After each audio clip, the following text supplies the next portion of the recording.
start introducing all the people in the Super Audio House. It's in the place to be. First up, in no particular order, just because he's behind me. Your friend is my friend, he's everybody's friend.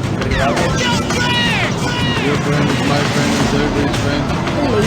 Did you bring condoms? Your friend is my friend, he's everybody's friend. Yo, this is under 38. Your friend is my friend, he's everybody's friend. What's up, this Ketchup? Your friend is my friend, he's everybody's friend. Hi, this is Sally. Your friend is my friend, he's everybody's friend. It's Dr. Scumbag. Super Audio Show.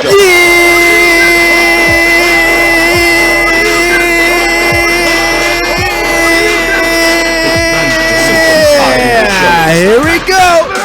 Welcome to the show. Welcome to the show. Welcome to the show. Welcome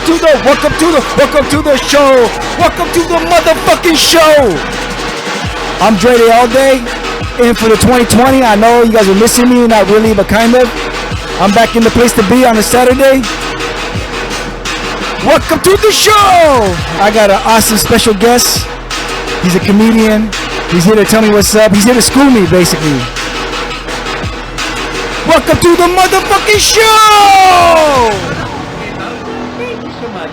Hey, man, usually I take a minute, but I'm just going to get right off the bat. My special guest, I'm going to let him, he's got too many stats. I'm going to let him introduce himself. Please tell people who the fuck you are, man. I don't want to fuck this up. I'm Mr. Richard Villa, man. Just Richard Villa. No. But tell me all the things you've done. Bro, we'll get more into it later, but I want people to know who the fuck they're getting into. My name is Richard Villa. I'm a comedian, and I've never seen anything like fucking this. It's like Wish came and threw up. It's like fucking. It looks like coronavirus mixed with cancer. Exactly, bro. I don't know how the fuck they don't see you from space with all this shit on the walls. I'm a comedian, bro, bilingual comedian, and doing it for 18 years. Yeah. Loving life, man. Touring, starting with launching my new tour called "It's My Turn." Okay. Just because for the past 3 years I've been touring with some of the biggest names in Mexico, Latin America.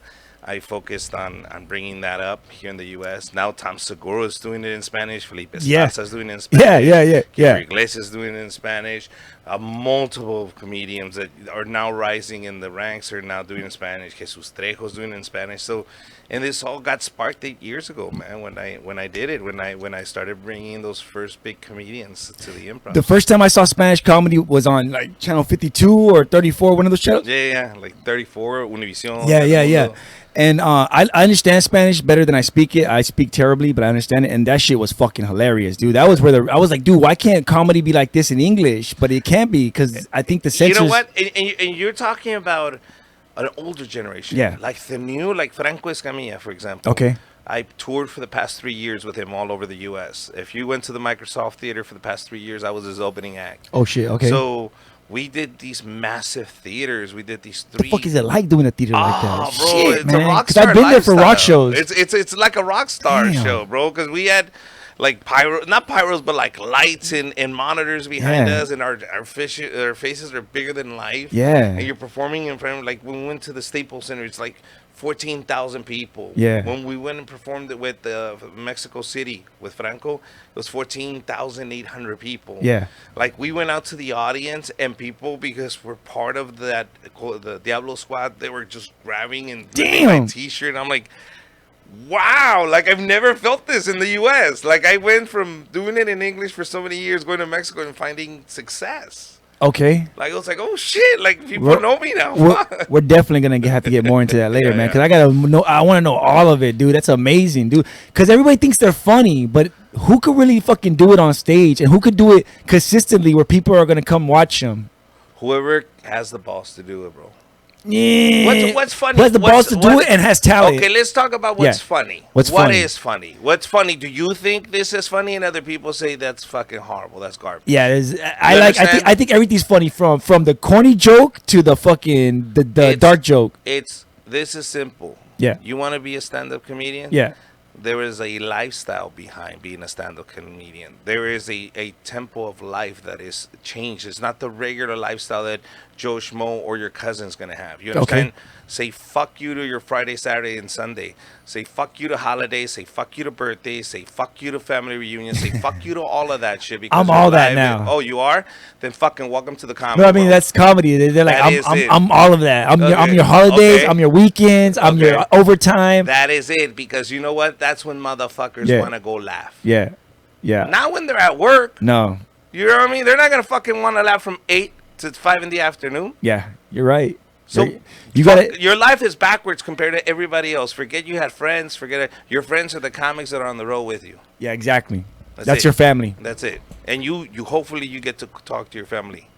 You understand? On the road, you just get to say, hey, See, good my night, thing stuff like is that. I could never leave. Like I like being home. I like doing shit. I like learning anything, but I like being home. So that's why I thought I never had the gusto to be that Okay. kind of. Then that's it. That's what it takes, man. That's what it takes. So people tell me, oh, you got to be funny. No, you got to be willing to sacrifice that much Yeah. to hopefully you make it to be one of the biggest comedians in the fucking business. But isn't there comedians who do all that, sacrifice so much, and then they're just bad, bro? They're just bad, but you know what? They'll find their own market They'll and find they'll their own crowd. their own voice. Yeah. I've seen comedians Yeah, no. start off and they're booty, bro. Yeah. They're booty. I'm like, oh my God, this guy's booty. Yeah, they find their voice. And then 2 years later, I'm like, who's this monster on stage just destroying me? Mm-hmm. Okay, and this is happening to me now. For years, my shit was very hacky, very jokey joke, very, hey, ¿qué onda, raza? And very George Lopez. Okay, You know? and I would have thought that's corny, but I see what you're saying. Okay, so it because was- it's not the same anymore. No, but now my comedy, the things that I deal with, the things that I'm talking about, are hitting so deep and they're so personal that people go, there is no fucking way that could have ever happened to anybody else but that gentleman on stage. Yeah. And because I'm coming straight from the fucking heart and I'm just hitting them with the real truth, people are going like, finally, somebody giving us some fucking real shit, not sugarcoating it. That's exactly how it was in the 80s. That's fucking great. Poor guy. He had to sell crack with his dad. And so now people are being moved by my stories because they pull me aside. Comedians that saw me years ago now pull me aside and go, what you got there, bro, is a gold mine. Yeah. He says, you gotta fucking develop that. Develop it. Develop that crack at 10. And it's just my life selling crack cocaine with my dad from 10 to 13 in Compton when we first came here to the U.S. Okay. And so when I really dive into it, and I'm not going to give you too many details about Yeah, it. of course. Or maybe we'll talk about it later because I want to do it here. Yeah. I want to talk about how I sold crack cocaine with my dad Okay. here. And we'll get into some stories with my dad because I know you're going to fucking enjoy. So. Oh yeah, We'll get I into mean, I have stories about my dad too, but he wasn't selling crack. But I remember him telling me that I took a device to show and tell, and they called him in and they asked him what it was, and apparently I took his coke grinder. Oh, To school for show and tell. Shit, you took his coke grinder. Well, my dad's Cuban, so you know how that goes. Yeah. Hey, shout out to you, Pop. I don't know if that's true or not, but that's what he tells people. That amongst other things. But real quick, I like to ask people in the intro. What'd you do? What do you got set up for this weekend? What'd you do this weekend so far? So far, what did we do? I'm taking this whole month of January off. My tour starts in February. Okay. What? Today's technically February, but go ahead. Well, Whatever, we doesn't start matter, now, doesn't matter. Yeah, so it's the week of February, so we have shows lined up. I think Saturday, I'll have a show. Where am I performing Saturday? West Hollywood. There's a theater that I'm performing in. I'm gonna be posting it up. I'm headlining that show next Saturday. Oh, dope. A theater in Hollywood. So if you guys want to go check it out, don't worry. I know they're listening to me and going like, "The guy's not that funny." Hold on, we'll Hold get to on. the We're shit. just talking We're shit. just talking. Or is it just me? Because I just smoked it. I'm like, but I'm feeling good. Okay, never mind. Who do Back to you got in the Super Bowl? Super Bowl? I really don't know, but I'm going 49ers because a lot of my friends are 49er fans. I'm not. I'm a Okay. Rams fan. Okay. I'm a Ram because they're the LA team. That's it. I'm an Oilers fan, so I don't like any team. But why the Oilers? I'm just kidding. Because of the Tecmo Bowl. Remember Tecmo Bowl? They had the Oilers on that shit. That was my favorite team. I think now they're Titans or whatever. Doesn't matter. Yeah. I got not too much planned, but next weekend I would have been super down to go to that show. But we got the Unopened Mic number 5, our 5th fucking comedy show. here. We're gonna be doing it up. We got Twice the Comedians. We got the sponsors coming back. Camacho's Mobile Bar, the Sweet Life Extracts handling the Dab Bar, at Tacos de la Scum in the front. Tickets are sold out, but if you want to watch the show, you can watch it on www.superridenetwork.com. With that said, let's get into this part. Okay, well, let's try. Yo, man, Hi. take your place. Still doing that shit, huh? It's embarrassing. The level of stupidity is incredible. I forgot I have to do this shit. Yeah. Fuck. What happened? It's gonna be bad. Watch. This is Mike and I approve this message. Dre with the tech on deck and the weird from my beard coming out my mouth and into your ear. Let me make it clear. Talking about the dopest gear from this year. I don't remember what the fuck I'm supposed to say here. Shit, I gotta keep flowing, gotta keep going to the end of the song, but I don't be knowing what the fuck I be saying. I'm going on Dre. Got the homie Richard. He's about to bust a line for me in this Richard. I'm just a hook, bro. Yeah, but we count that. Let's get to the fucking shit. But see, the gimmick is I gotta keep flowing to the end, and I can barely make it usually. You can tell. All right, anyways. Let's get to the first shit. You're good. You're good. What's going on? What's going on? Tell me. First up, we're gonna show some real quick. I thought this shit was fucking hilarious when I saw it. Senior quotes from yearbooks. You ever seen these? No, Funny I've senior never seen quotes? this. Senior Now, quotes. some of these I'm debating whether they're real or not. I'm not gonna show all of them, but there's a few of them that are fucking hilarious. First All one right. up that we're gonna see is this bitch, Katia Perez. My computer screen is brighter than my future. That seems like a legit one, right? Real or fake? She's pregnant, bro. Come on, you know. See, why do you think they cut it at the titties? All right, I get- Any girl would want to show her titties. Why do you think if they go too low, they're gonna see the belly? You guys see the So belly. like, fuck that. All right, I'll give you that one. All right. understand? Oh, this is probably dance.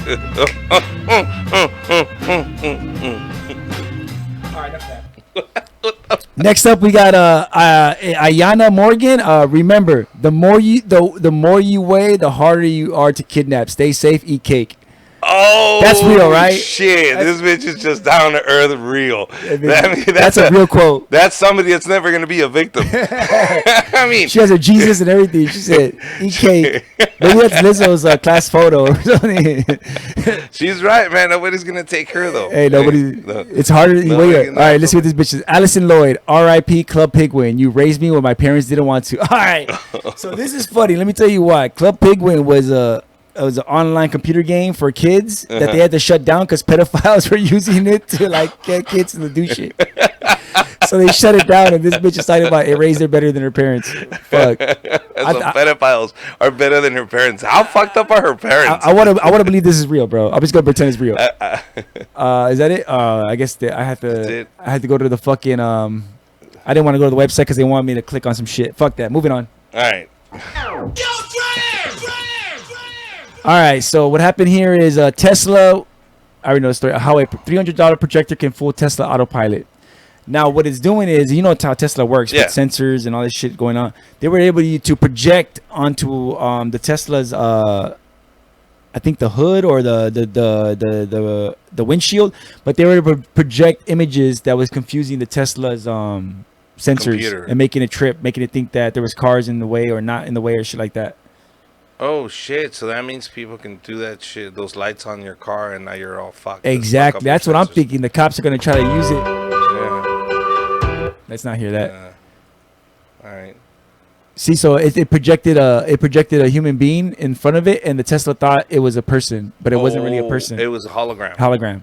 Oh shit. Well, hologram in the sense that it was, and see right here, they projected a street sign on the tree, and they thought it was the actual street sign, and they would start the Tesla started going 90 because the street sign that was on the tree said 91.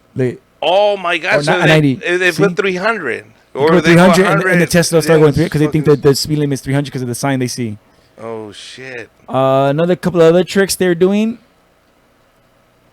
Isn't this like the worst fuck you to the people about the Tesla? Yeah. Like they're like, oh shit! I spent all my savings on this, and now I'm fucked. Well, wait a Any minute. fucking guy with a ghost machine can fuck me up, and I'm crashing into trees. Did you buy a Tesla for it to drive the motherfucker or for it to drive itself? For it to drive itself? No, then you deserve to get hit and run into a tree. Bro, then why the fuck else would you why I don't buy a Tesla? Because it's electric. No, I want to get shit faced as fuck, and I want it to drive me home, bro. Hey, did you know that GM's gonna make these box vehicles that are gonna be autopilots, no steering wheel, no pedals, and it's gonna be strictly for taxis? That is my next fucking car. Yeah. That is I want that one. Yeah, me If too. I can do that, that's fucking great. I can pee in a Ottawa. It's Yeah. taking me somewhere. Yeah, or at least, man, maybe they put a restroom on there for you. That would be even better. All right, moving on. All right. Oh, so this is a good story. I know most of the time I bring bad stories, but check this out. I love dogs, man. Any kind of animals. So what it is this person's having a panic attack, an anxiety attack, really bad. Starts hitting herself, and the dog starts hugging and kissing her to get her to calm down. Oh, And as you could tell, after a little while, the person starts coming out of it, starts coming out of the anxiety, it starts petting the dog, it starts hugging it, and then it's basically calmed down at this point. This is crazy because in the past, these people would either hurt themselves, or hurt others. seizure, Yeah. or would need some sort of medication to get this kind of reaction out of them. And just for the dog to be, The medication. yeah, that's incredible, dude. People make fun of emotional support animals and all that stuff. I think it's real. It's been abused. You know, people want to do what they want with their dog, and it's Yeah. not really emotional support. You being a parakeet. Come on, bro. Fucking, what was snake. it? A snake. No, peacock. A peacock. fucking peacock. Yes. A goat. A goat. I mean, if you got an emotional support goat, leave that shit at home. You stay home with the dog, with the thing, you know. But I thought this was dope. All right. Yeah, that is cool.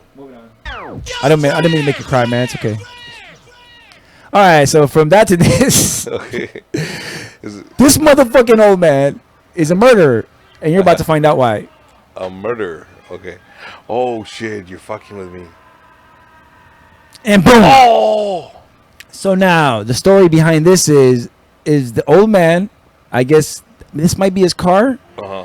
But the old man came through fine, no problem. He saw the ladder and he was not a problem with it. But what he was pissed off about it was that there was a rope in the way that didn't let him get by. The reason the rope was there is so the ladder wouldn't fall, because he was trying to, be safe. So he moved the fucking ladder and been pissed off instead of telling the guy, "Hey, can you get down here and move?" See, the so rope?" he was mad because he Yeah. came through originally, had no problem with the ladder, but I guess this rope pissed him off. Yes, I get it, but don't you just ask the guy, "Hey, can you?" help me?" Absolutely, Okay, so why would he do that?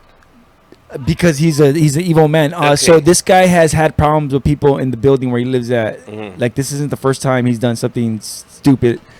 This man had to go to the hospital. He wasn't severely hurt, but he was hurt. Yeah, I mean, he walked away. yeah.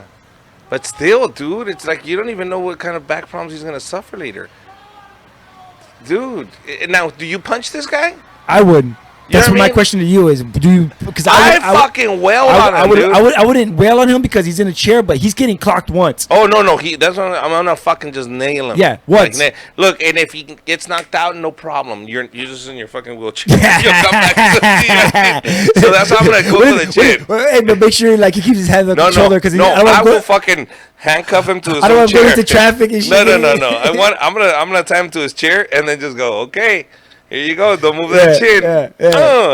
Wait a minute. Well, don't handcuff because you want to be kidnapping and shit. No, I want a concussion. Yeah, I want concussion? him. Yeah, I want concussion. I want shit to be broken in there. Your Honor, I think I deserve a concussion. All right. He's Yeah, guilty. because I broke my back, dude. That's serious, You know what I bro. mean? That dude fell out of the sky. Wherever I'm gonna have a fucking pillow in my back every fucking time I sit down because of this piece of shit. because of this piece of shit. Like, Yeah. I couldn't believe So, it. and this is the thing: it's not all handicapped people are cool. You understand? Some handicapped people are assholes. They act like this. There was the guy in the airport screaming racial remarks at a Mexican couple because they were speaking Spanish, I hate that. and I'm like, dude, because he's in a wheelchair, we're not gonna say anything to the guy. Yeah. No, he needs to behave Say too. something. Yeah, You know what I mean? What the hell? Not because you're in a wheelchair, you get the chance to be an asshole. Honestly, I'm not trying to be a SJW, but what I'm saying is like that kind of shit. It's just intimidating. Like, I believe in everybody's right to be what they are, and it might be annoying. Like, No, but there is you have consequences. some- We talked about consequences. Yeah. I don't care if you're in a wheelchair. That doesn't give you a pass. You Exactly. understand? Yeah. So I'm cool. You want to express yourself? You want to talk shit? Know that there's a fucking right hand coming at you, and you go like, "Well, I'm handicapped." Well, then you shouldn't be talking that way. Now, see, in that situation, I wouldn't punch that dude, but the same way he's talking shit, I would talk shit to him in his face and make him feel that same level of aggressive shit. This right here, the reason why I would punch this guy in his face, because he fucking physically harmed me. Yes. Yeah. Oh man, I just the rage I would feel. Honestly, if they told me the guy's in the wheelchair, he's defenseless, I go, I don't care. He could have been blind. I would have punched him in his fucking face, bro. Yeah. And other handicapped people, tell your friends that are handicapped, instead of getting mad at us, Tell them, hey, let's not be dicks. Hey, so real quick, we talking about handicapped people in high school. It was funny. I was at high school. Shout out to high school. There was this blind kid that used to walk around and he used to bust flows, and he would do beatbox on himself, and he bust a flow. So I was a MC, and I used to try to battle him and shit. And one day we went in it together, and I never talked shit about him being blind, but he talked shit about my mom putting a banana in her, fucking her with it, this and that. Bro, I lit him up. Let's just say you talk about consequences. Not everybody thought it was funny. Some people thought it was mean. Oh yeah, right. But I felt good, bro. I felt good about it. But he had it coming. I felt good about it. He had it coming. Bro. I say, you know what? I accept you're wrong. It's all right because I felt good about giving it to him, man. Yeah. Fuck it. And they're being treated like equals. Hey, I think he enjoyed it because he still battled me after that and whooped my ass every time. All right, this guy right here. Talk about karma coming to get you. We got a few more stories, and we'll take a break. No, you're good. We got to talk about karma getting you. Well, how about this? So let me tell you real quick what's going on. When I grew up in Brooklyn, my parents lived the Well, anyways, so what's going on is there's a gentleman who pulls up to a store. He parks his truck. I think he might have left it running. Well, why would you leave your car running? What's going on? Why would you leave a car running? You were rushing in just to get something real quick. Rushing in to get something, maybe robbery of some sort. Maybe. Yeah. All right. Well, let's find out what happened to homeboy when he rushed in when the fucking commercial ends. God damn, I ain't paying Fox Business for this shit. There you go. So, there's no audio anyways, but check it out. So the truck is running. So I thought it was this truck right here, but it's actually this truck over here. So let's keep our eye on this truck right over here. Okay. So we see a dude going by, and now he's coming over here. Wait. Okay. Wait. What are you doing? Oh, shit. So this was the guy robbing the spot, and so somebody robbed his truck.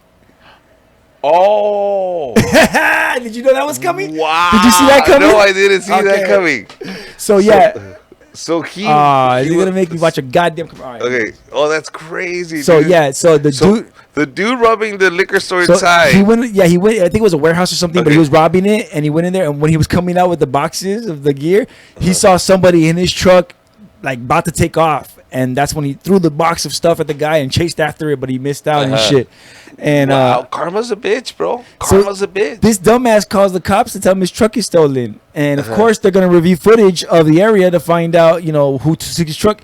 And they notice, like, well, wait a minute, where'd you go to? And then they get a report that this place has been broken into, and they put two and two together like and this. He gets arrested, so he calls the cops on himself. Yes. Wow. They're like, we're gonna find the guy who stole your truck, but we're gonna arrest you for robbing that spot. We saw it on film. We have the footage. Wow. Yeah, look at here it is. Here it is. Yeah. It's gonna let me run it a little bit. Yeah, look, see here. This is him walking back to his truck. Somebody's already in it. I missed that part. Look. Yeah. Oh shit. Yeah, somebody's already in it. Karma's a bitch. So he's walking back to his truck right now. Oh no, he's speed walking. He's fucking going, what the fuck is going on? I think he's speed walking because he doesn't know yet somebody's in his car. Yeah. Now he knows somebody's in his car. Now he's running up to it. You see him turn and run up. Now he throws whatever he has in his hand at the car. Oh, there you go. And he then hits him. Yeah. Oh wow. So because he didn't speed run. He didn't run out. He didn't he didn't. What an idiot. I have a feeling like all the way he doesn't know somebody's in his car till right now when it starts moving. When it starts moving, now he knows somebody's in his car. Boom. Damn, bro. Damn. What a fucking idiot. Look at him. So what ended up happening? He gets arrested. Did they ever find the truck? I don't know. I doubt it, dude. That I don't know. In Tijuana getting fucking picked to pieces, man. All right, moving on. Nearby. Oh, did I turn that? There we go. Super Bowl. All right. Man wore monitoring device from previous crime during robbery.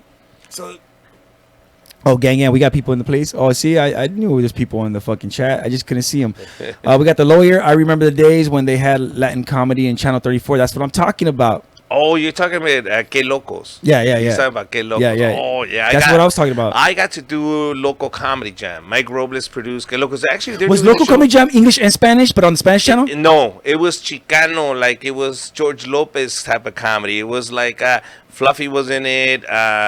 George Lopez was on it, Mike Robles, But it was on Felipe Esparza, But it was all on the that. Spanish channel. Yes, but it was That- Galavisión. yeah, Galavisión. Gala- It was content that Galavisión was producing and Yeah. selling to Univision. Yeah. So they can air it also, so you could see it on Channel Yeah. 34. That's what I saw. Because what I saw was it was It was English. at 10 o'clock at night. Yeah.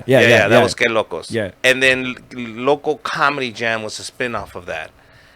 I got to do that because I came at the very end of Que Locos, and I got to tape the first season of. Damn, Local Comedy dude. Jam.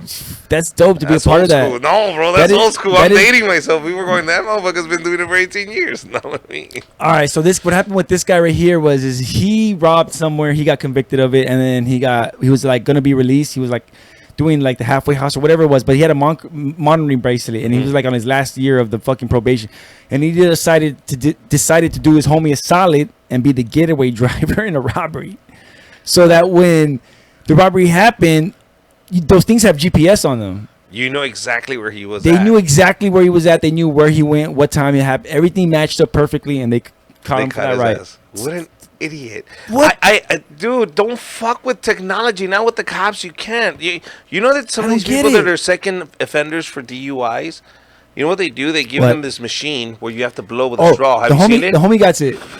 And then you take it. They takes a picture of your face. Oh shit! You didn't know that, huh? No. That's your house arrest, bro. You have an ankle bracelet, and now because you've been using the substance or drinking or any drugs or whatever. Yeah. So if they're considering you an alcoholic for your second offense, you blow into the shit, Yeah. and then it'll register with a photo. What? So if it comes out, dude, you're fucked. Now, my friend, her, I don't know, boyfriend or whatever was fucking around with it, and he blew into it, and he's been drinking all night.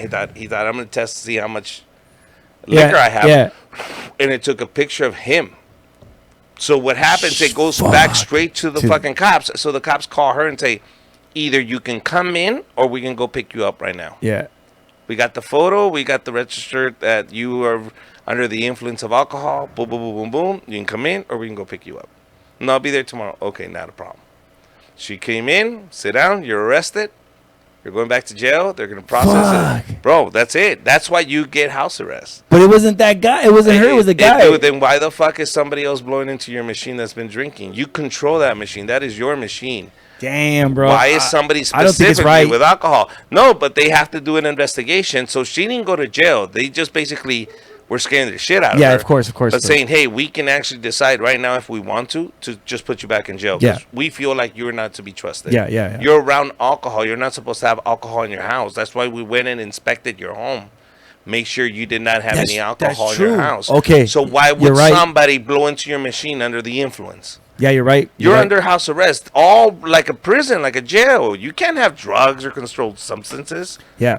So you know. No, you're right. You're right. I didn't even think about it because they do go in there and tell you can't be around this shit. Yes, So they if inspect that your guy's house. drunk, regardless if he's not the. Why are you around people that are drunk? Yeah, I get it. You're right. You're Okay? right. All right. All right.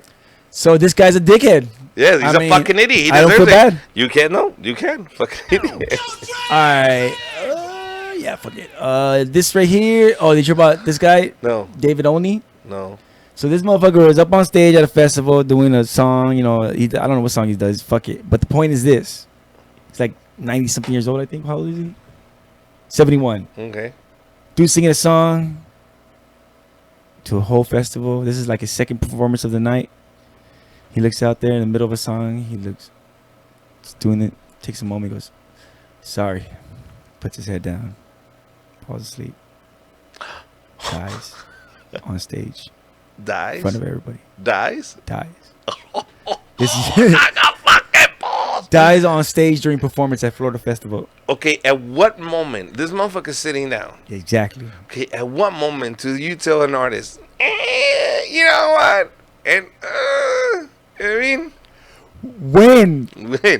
Like you knew he was gonna die, Bro, Okay, I'm that's saying, look at him. we knew. What We the knew. fuck? Hey, where's his family? Nobody was in the crowd like, oh no, he went too soon. Everybody was like, yup. Yeah. Shit, Yup. some of the, okay, he died on stage and 6 other people in the audience died. Yeah. I bet you, if they were on stage and they'd be like, sorry, the performance is over, he died, people would be like, Oh, wait, I think somebody else died too. That's fucked up. But yeah, dude, I'm saying this motherfucker War said is fast.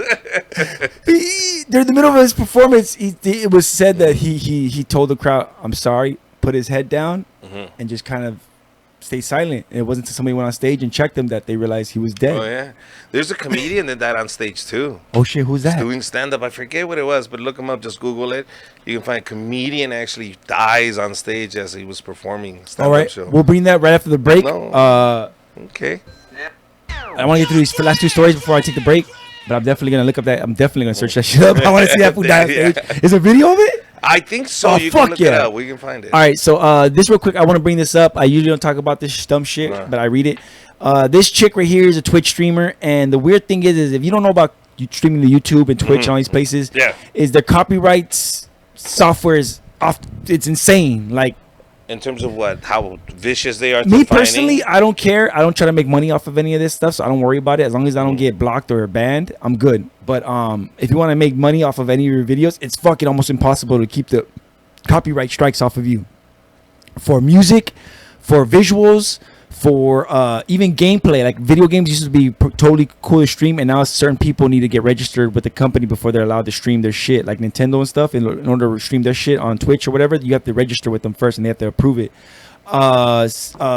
Visuals, back in the days, you used to be able to put it in a small quarter, or put it tilted, or as long as it wasn't full screen, it wasn't the only thing that was on the screen, you were able to show whatever videos or visuals you want. Now they're getting you for that, depending on the size, or if it's in a specific way, or if you ain't talking. I'm saying there's rules are insane now because of all the shit they've been going through. This is the newest thing. So this Twitch streamer was doing a video on, I forgot what the fuck, but she was showing numbers. The number, what was it? 36 and 50. She sold the number 36 and 50, and she got a copyright strike from a company for showing the numbers. For showing those numbers? But that's ridiculous. Come on. Thank you. But that's like when you give Donald Trump a copyright on you're fired. Yes. That's what you get when you do that. You know what I mean? You got to, at one point, tell society, no, you're an idiot. They did, and they told him you're an idiot. They didn't give him the copyright for that. And so why is she getting dinged? Exactly. And YouTube hasn't responded. YouTube, there's not too many details. All I know is that, yeah, she put the proof that she got banned originally for 36. That was the original one. And then she got another copyright strike for 50. And she's like, I'm only showing the numbers. I'm talking about them in a totally, Where are we way. streaming right now? Where's this? YouTube. YouTube. Yeah. Okay.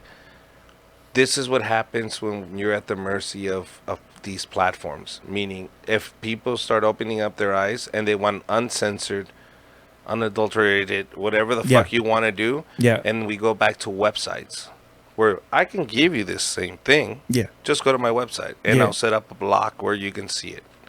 Well, we're streaming. We're streaming live on the website too, but through YouTube.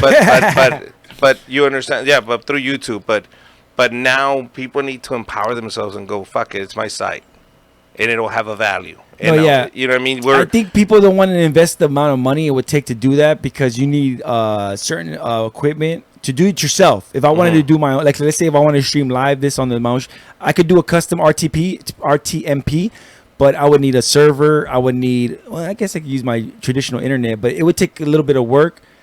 This is just easier and it's more convenient. More convenient. But imagine you get accused of child molestation. Yeah. And they somehow connect all this other stuff, all these glittery lights, as some of the things that you targeted kids to come and look at your stuff, right? Now, they can easily go, you know what, forget all your content. We're going to bring it all down. We don't want you. As a matter of fact, you don't get to be on YouTube anymore. Exactly. Your livelihood is done. Yeah. And or this is all false platform. or your platforms. No. And this is all false accusations. Yes. But and it's happened. Yeah, but the court of public opinion just crucified you and said, no, you are guilty. Even it's not even the court of public opinion. It's the court of whatever company you're at mercy of. It's the court of social media. It's the court of YouTube. It's the court of Facebook. Yes. Because sometimes public opinion is different, but because these people have the power, they do what they want. That's true. So you're at their mercy. Yeah, absolutely. So I mean, I'm at their mercy. We're all at their mercy because it's more convenient. But I think we should all, as artists, as I start growing, I'm really going to go more towards being independent completely. Meaning my own platforms. If I start making that kind of money, create my own content on my own website, on my own fucking Servers, server, and all that shit, and then just start building from there. Meaning, I don't need a lot of shows. I do 2 shows a week. Great. Now I do 3, and I do 4, but old completely independent. And back in the old days of when internet, because I was a fucking high school, but I was always tech, like I always wanted to learn about tech. And back in the old days in the 90s when internet was coming out, that's what more people were doing at those times, is like having their own servers, having their own websites on their own shit, because they didn't know what was going to happen or wanted to control every aspect. It wasn't until the companies got involved and they corporatized it that now everybody's just used to like paying for this service, when you could kind of have your own. You could have your own internet if you did it right. Yeah. You don't have to go through these.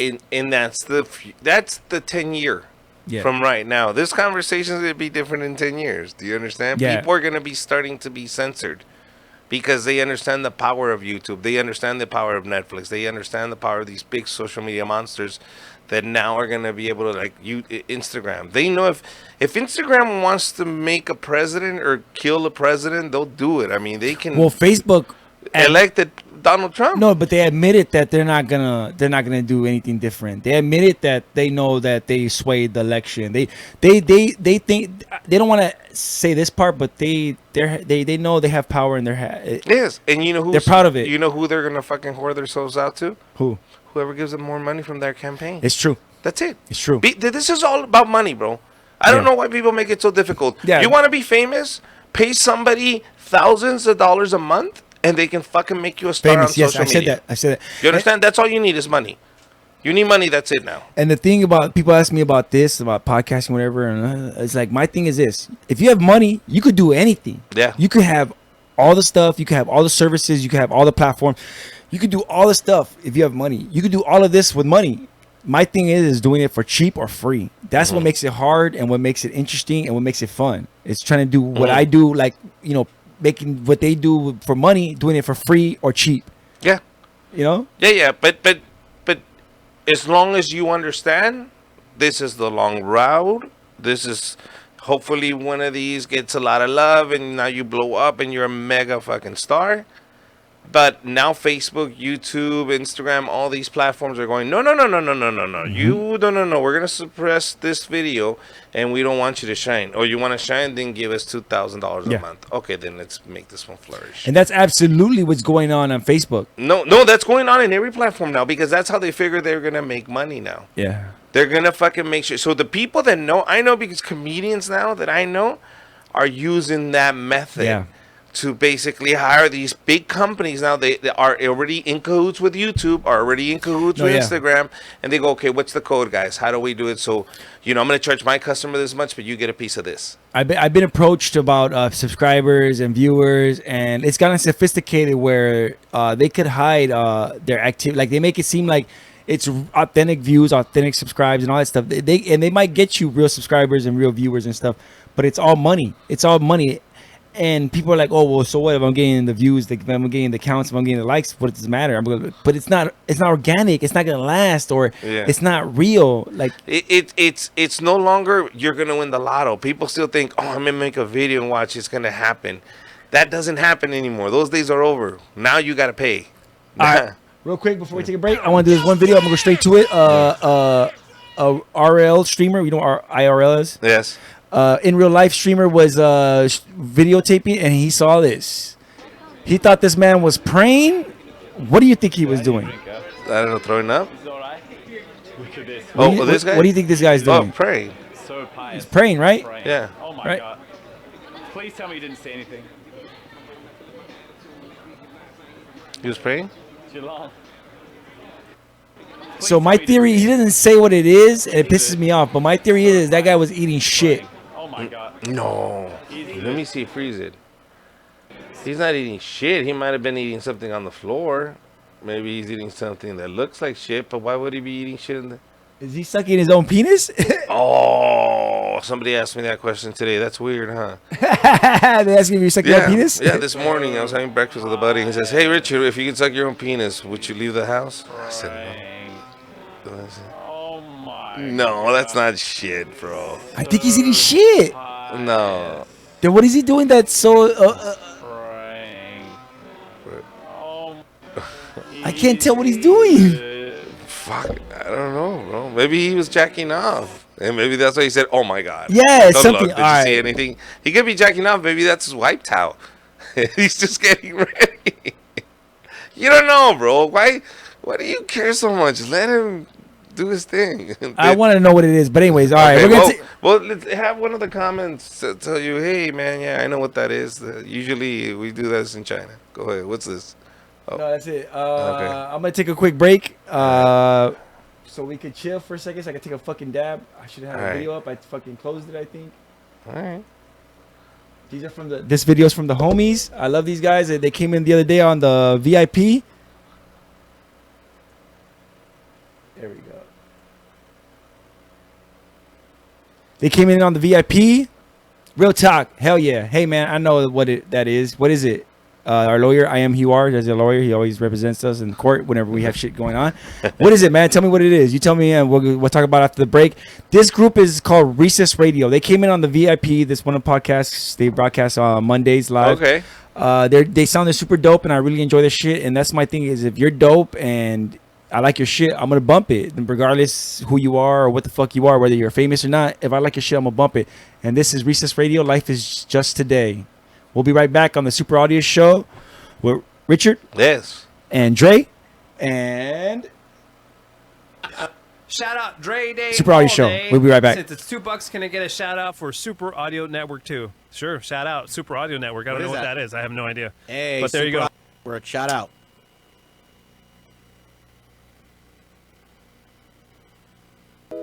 Does V go off?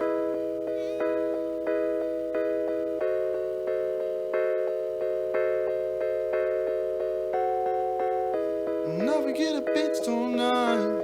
No time now.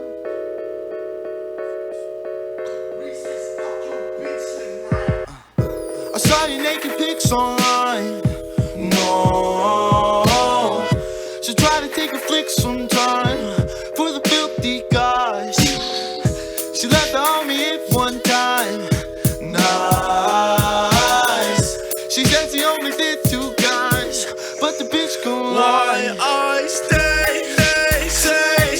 I'm sipping on it, I can't get away. Hey, I think I started something when she came my way. Don't worry about it, life is just today. That's okay. Yeah. Never asked a bitch for her pity, man. Never asked for pity, rather fight. No, I fight like a minute, man. I'm eating venison, dick game be venomous. Big things ahead of us, we are the medicine. I've had better days, wish there was a better way, but follow what's in front of you, motherfucker, for heaven's sake. Leave an impact, drop a bomb like an earthquake. Still be smoking switches like Monday to Thursday. Polish another bottle, swerving when I'm walking. This ain't nothing like them goggles. Bet it all on red, lose everything like sure to follow. Baddie in my bed, she from the island, say mahalo. When she ride me like Wakanda Rhino. Alibaba's gyros, got my hands looking like Thanos. Watch me pull back on the longbow, pin the target from like 30 miles. Ain't no sideshow, Burrow main attraction, that's as far as I know. Who the fucking tent with their last would be in the semifinals? I'm sipping on it, I can't get away. Hey, I think I started something when she came my way. Don't worry about it, life is just today. That's okay. Yeah. I hope you in for the steadying. Can't let you go away. Yeah. And the sun shining my day, shining brighter than the sun rays. And I thought it was a riddle why you asked me. Bitch, don't question my passion.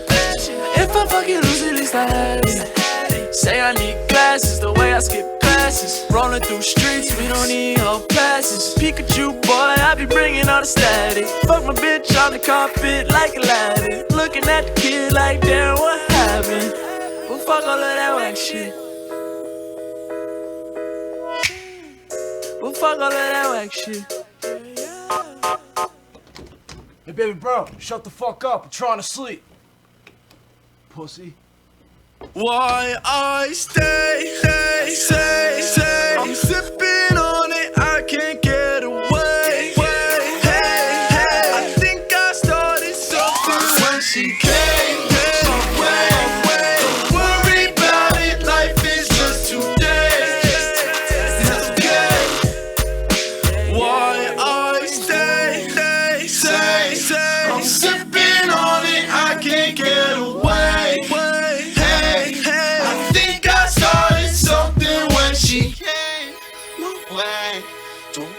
worry about it, life is just today.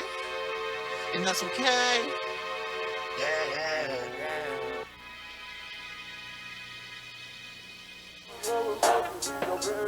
There's a lot of mushrooms over here at Super Audio Brothers. It's no coincidence, but it's kind of like Mario Brothers. Hey, we're back. Super Audio Show, Dre Day all day. Here with Richard, the comedian. I want you guys to know that he's funny because I'm not. Shout outs to the Super Audio Network. Much love, Dre. Keep doing what you Dre, keep doing what you boy. I don't know. What the boy. All right, so let's get back into this real quick. I got a few more stories, and then we're done with the fucking stories. All right. Do some of your fans get pissed off if you don't do the stories? It's just what I do. It's what I know, and I collect them and shit. You ever had an email from these guys going like, "Hey, what the fuck, dude?" Well, it's because I do them every show, but they do. I mean, I admit that sometimes I have too many, so I shorten them up, and they do get mad when I don't go through all of them. They're like, "Oh, I saw some more tabs still open." And I'm like, it's because it was just too many, and I don't have time. Hey, is this smoke bothering you, bro? No. No, I did that because I'm hot, because I had the sweater, but I wanted to represent. The homie hooked me up with a dope-ass sweater. Hey, you ever notice every fat guy? Oh, wait, was it WC? West Coast We Active, the homie, hooked it up. Hey, Thank you for the sweater and the hat. Ever seen every fat guy that sits down always pulls their shirt? Like, you're not fat anymore, and I just motherfucker, you're still fat. It's because it tucks in too much. Yeah, it tucks in. All right, let's watch this video. The strangest window in the entire world. It's called the Ames window, and we showed it to you 3 years ago on an electric motor, spinning around, and it did strange things to your brain because it's an optical illusion. What the fuck? Well, we had so many letters about it that we decided to make another one, this time a smaller one that you can make online. Hey man, just get to the fucking point. Look at it from above. You can see that it's turning around in a circle. But now your brain is doing something strange. It's telling you that it's not going around in a circle, but it's oscillating. In other words, it's turning What the part fuck way, does that stopping, mean? and then going back the other way. Now that's a strange effect, isn't it? But if you think that's strange, wait till I add something through the middle. What am I going to add? Well, I'm going to add a I think we ballpoint needed to pen. be on drugs for this one. All right, moving on. All right, bro, because I got it completely. Oh, really? No, I'm just kidding. I was about to say, hey, you're the one smoking shit. I bet you hit of that joint. Is that PCB? Hey, man, have you ever tried that stuff? Dude, I used to sell it. I'm telling you. When I was 5 years old, we used to go with my uncle to Hollywood Boulevard. Yeah. And he would have a gallon of it. Yeah. Oh, shit. So my job as a 5-year-old in the backseat of a Camaro was he would be cruising Hollywood Boulevard in the 80s, and they would run up to the Camaro. Yeah. And he had T-tops.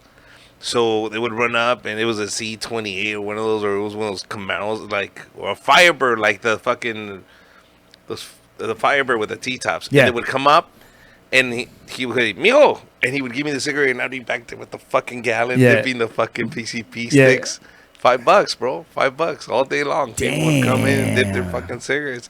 And I can still smell it. I mean, brings memories because PCP has a certain fucking smell. Oh yeah, it has a very unique smell. Yeah, and when it burns, you can even get it even stronger. Yeah, but I remember. There's been a couple of chemical spills in my house in the past, back in the day. All right, moving on. This police say it's fine to have sex on the train as they refuse to charge ScotRail romp couple. This fucking couple was straight out fucking. They weren't just, I've seen videos of people getting head on the train. People, a girl sitting on a guy. Yeah, these people were straight fucking. I don't know if the video's gonna come up, but anyways, you can see them right there, just straight going at it in the 2 rows. Oh, look at that shit. And so what happened? Well, they had video, they have footage, they had proof, and the cops refused to charge them anything. So they're like, it's fine to have sex in public, I guess. Oh shit. And these people are straight going at it, bro. Damn. Hey, and they're 2 big fuckers too. Yeah, for real. I didn't realize that. How old do you think they are? Shit. I don't know, but they look like maybe in their 50s, bro. Would you have sex on a train like that, on open? Yeah, I'm pretty much. I don't know like that. I'm fucking married now. Oh yeah. Fucking, how do I explain that shit to my daughter? Mom and dad got busted having sex. Well, this is a photo of you, of us conceiving you. this is how your sister was made. Wouldn't that be a great story though to have for your kid? Hey, you want to see how you were made? My parents always tell me it was after a night of drinking at this place. We fucking had you. I'm like, and my mom be like, and this is the place you came from. This is why I have a scar. It's like, thanks, mom. No. So All your right. dad knows what bar you took your mom and got drunk with yeah. before you had Yeah, sex yeah. with her and made you? That's what he says. I mean, I don't know if that's true or not. I can't prove it. Well, you can't disprove it either, bro. He was there. I like to believe it's true. Yeah, I'd like to believe it's true. All right. All right. Yeah, now the fucking story loads. All right. Eternity, motherfucker. I'm just trying to help you. I'm sorry, but I don't need your help. Yes, you do, motherfucker. You do need my help, sir. Can't you see that, you son of a bitch? Could you please just let me check out my groceries? Fuck you, I'm trying to help you, motherfucker. What the fuck is this? Wow. Does she This work is- there? You gotta ask Jesus Christ. I We're don't all have sinners. to do anything. We're all sinners. Okay. He's not gonna force you to do it. You're sinning right now. No, I'm not, motherfucker. Motherfucker. Get the fuck out of here, you fucking accuser. You What is- motherfucking What is Dog the Bounty Hunter doing now? Fuck out of here. Hey, You motherfucker. she looks like a wrestler with a wig. Accuser of the fucking brethren, you motherfucker. She turned black right at the end. Somebody get their wife. Oh shit! Look at this. Is this a Walmart? It has to be, It bro. has to If be, it's right? not a Walmart, I'll give you $1,000. If this isn't a motherfucking Walmart, It's a Walmart. Yes, it's a Walmart. It's not- a blue shirt. it's not a Best Buy. No, It's it not a Best- Target. No, it's a Walmart. It's a fucking Walmart for sure. Of course. It I has call to it. be. Yeah, look at the blue card. Fucking with them, Oh. screaming in holy fucking terror, fucking fire Oh. and brimstone. Do you fucking get it? That's white people. Motherfucker! You need Jesus in your life, motherfucker! She's going off at them. Listen, none of your fucking business. Look at. How is If you're gonna be a motherfucker, be a Christian motherfucker. Motherfucker! Ooh. Damn! She gave him a shut the fuck up. And nobody's pushing her, bro, because she's not light. She's not light. Nobody wants any of that. Look. Nobody wants that smoke. Look. Look at this lady. What'd she say? I don't know what she's. Yeah, I gotta rewind that part right there. Look.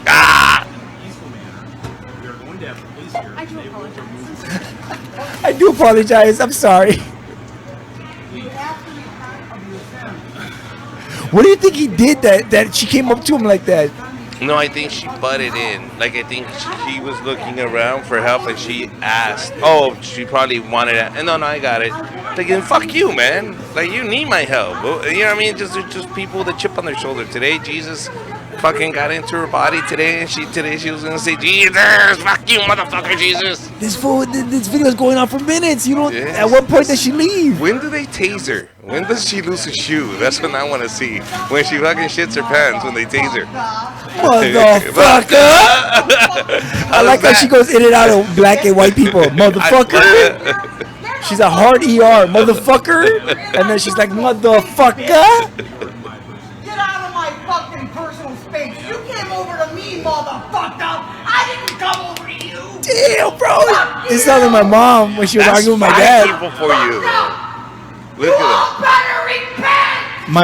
You ever seen Mexicans do that? No. That's my mom, though. She's That's Puerto your mom? Rican. She does that? She's Puerto Rican. Oh, yeah. Puerto Ricans do. But she be doing that in Spanish. Yeah. Me caga tu madre, cabrón, sin Like yo. that? She's done shit like this, like out Nah, not like this. I can't do that to my mom. This lady's nuts. You need Jesus Oh, no, no. Christ in your heart. She just shut the fuck up and walked in.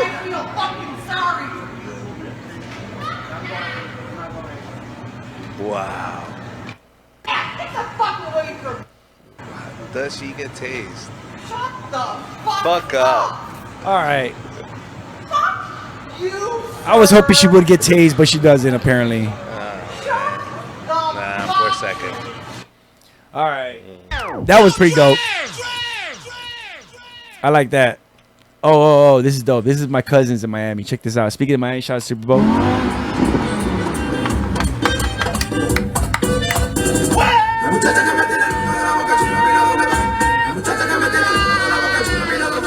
That's legit how it is in Miami, bro.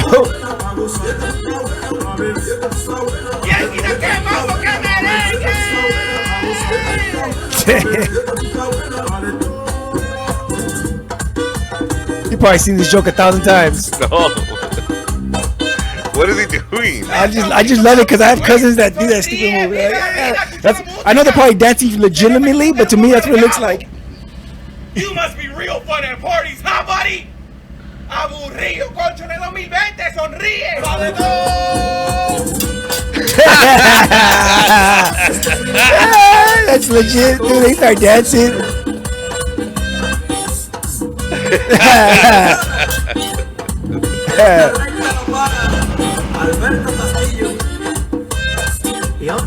He's on the play. All right, relax. Took it too far.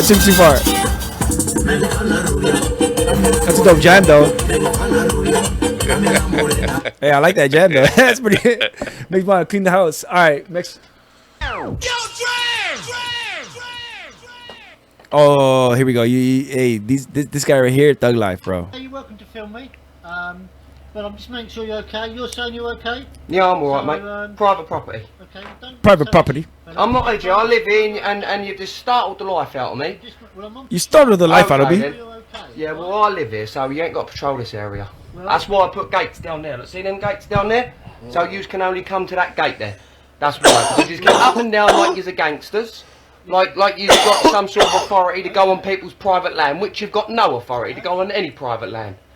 Even though he's talking shit, it sounds so proper. It sounds so it's polite. Okay then. Yeah, that's it. Everyone's okay. Private property, mate. Private property, mate. Private property on patrol. You're not allowed here. Well, we are that. No, you're not. Where's your warrant at then? Where's your warrant at? Where's your warrant at? Where's your But this- warrant? I'm asking you a question. Close your eyes. Can I ask you a question? Doesn't it sound like So you don't Harry have to Potter's get a talking warrant shit? to go on private property. You don't need Doesn't a it? warrant to go on private I'm property. looking for the wands. Just come out. And Well, you're lying, aren't you? Get him. Well, you're lying, aren't you? Emporium. We'll go away then. Are you the one we're not supposed to talk about? Toodaloo. See you later. Are you the one? I ain't got time. He said Go toodaloo. and do what Toodaloo. you've got to do. See you later. Yeah, you Off can't you be. go. Private property. Pop Off off. you go. See you later. Toodaloo. Toodaloo. Good lad. See you later. Good lad, mate. See you later. Nice one. Off you go. Getting angry now. Off you go. Police Community Support Officer. Wow. Go on, mate. See you later. Off you go. Toodaloo. Go become a real officer. Toodaloo. Go become a real police officer. Take the number plate. Take it. Check it out. Take it. And then come back with a dinner. This lady. reminds me of that one Got some video. You more ever watched the video about the authority guy than getting caught at Chinese food? No. Oh shit. you. Here he comes. He's come back now. Oh shit. Angry little community support officer. Go get a dinner lady with a bit more authority, and come back and I'll speak to her. All right, moving on. That's fucking just embarrassing. Hey, this wasn't funny. Why are we gonna do this to us? Okay. All right, you seen those you seen the dance moves, the videos, the people doing crazy. All right, man, this is insane, bro. Booty shaking contest. And I used to backyard wrestle, bro. This guy could have. He got two at the same time. Oh shit! I think I know this place. oh! So wait. At what? Top rope. From the top rope. Can I? No, it doesn't let me do it here. At what point do you think he was worried? Like, you think he knew right there. like, There. No. When she hit his lap, because she hit too low. Look how low she hits. So he's like, oh no, bitch, get up. And then she leans back? Leans back. Like, he's not that strong. He doesn't have a good grab. Look at her. No, carry me. Is that move? Oh, but dude, and she was a big bitch, bro. Yeah, and then instead of dropping her, letting her go, let her go.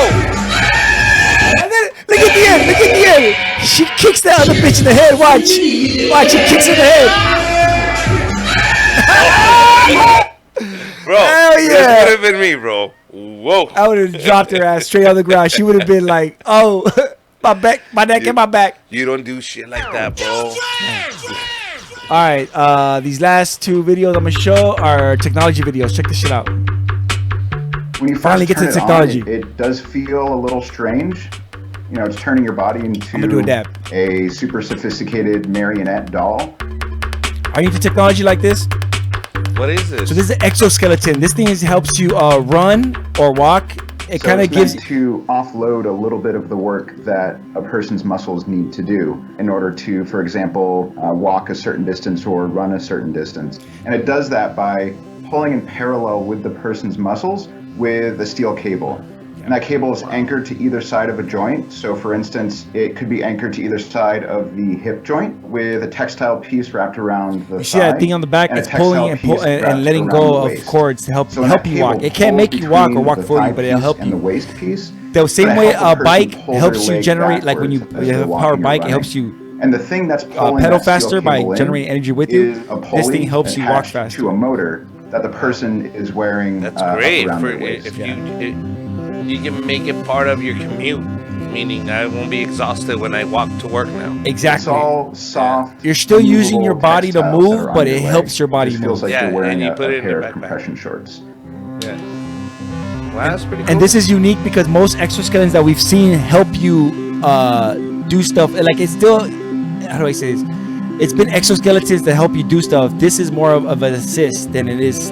But imagine an elderly person. We in have their 60s. 2 motion sensors. They don't move one on as each quickly, leg, they don't move as and that's easy. telling the computer where a person's leg is in space, how long of a step Exactly. are they taking, No, how quickly are they they taking have a those suit steps. now that And then they we can added wear a that third can make them motion move. sensor near the person's center of And that's the mass. thing is they can't make And the way a that guy center that's of mass crippled bounces walk, up and down but it can help is an going old to be person walk. distinctly different between somebody who is walking. They might and not be able to somebody who keep is them running. upright. So with They the might still need combination of assistance those to 3 be upright, but sensors, it will help we're them able move their to legs. tell the computer exactly what a person is doing with every step.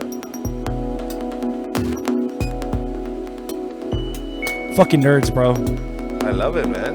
It's crazy. Think about it. Remember The Alien? system, the way we measure Remember effectiveness. exoskeletons? Well, that's why they have those by exoskeletons looking too. at That the are those rate your versions. Yeah, body is yeah, yeah. using They have oxygen. those. Yeah. And so that can tell us how much energy your body is using to do a certain task. And so we found that the system, when you're walking, it's making it about 9% easier for you to walk. And when you're running, it's making it about 4% easier for you to run.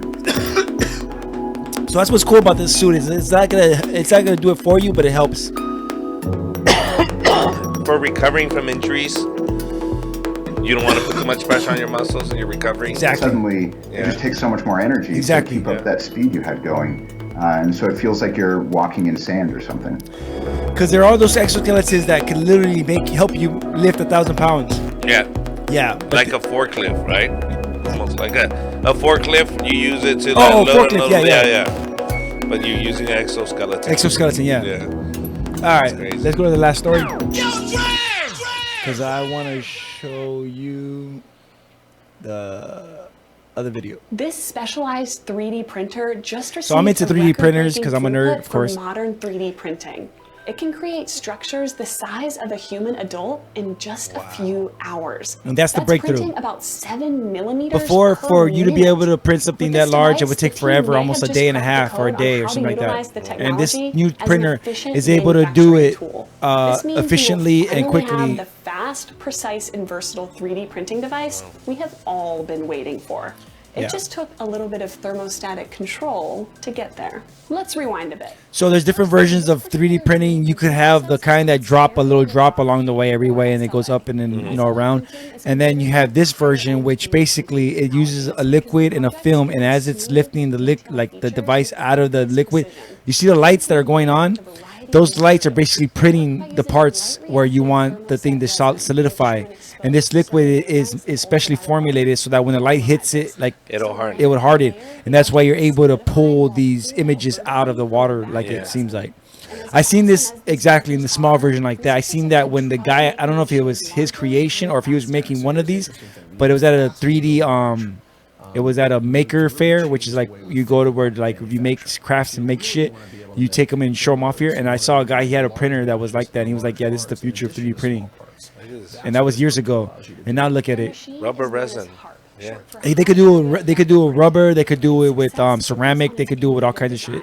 Wow. Okay. Yeah.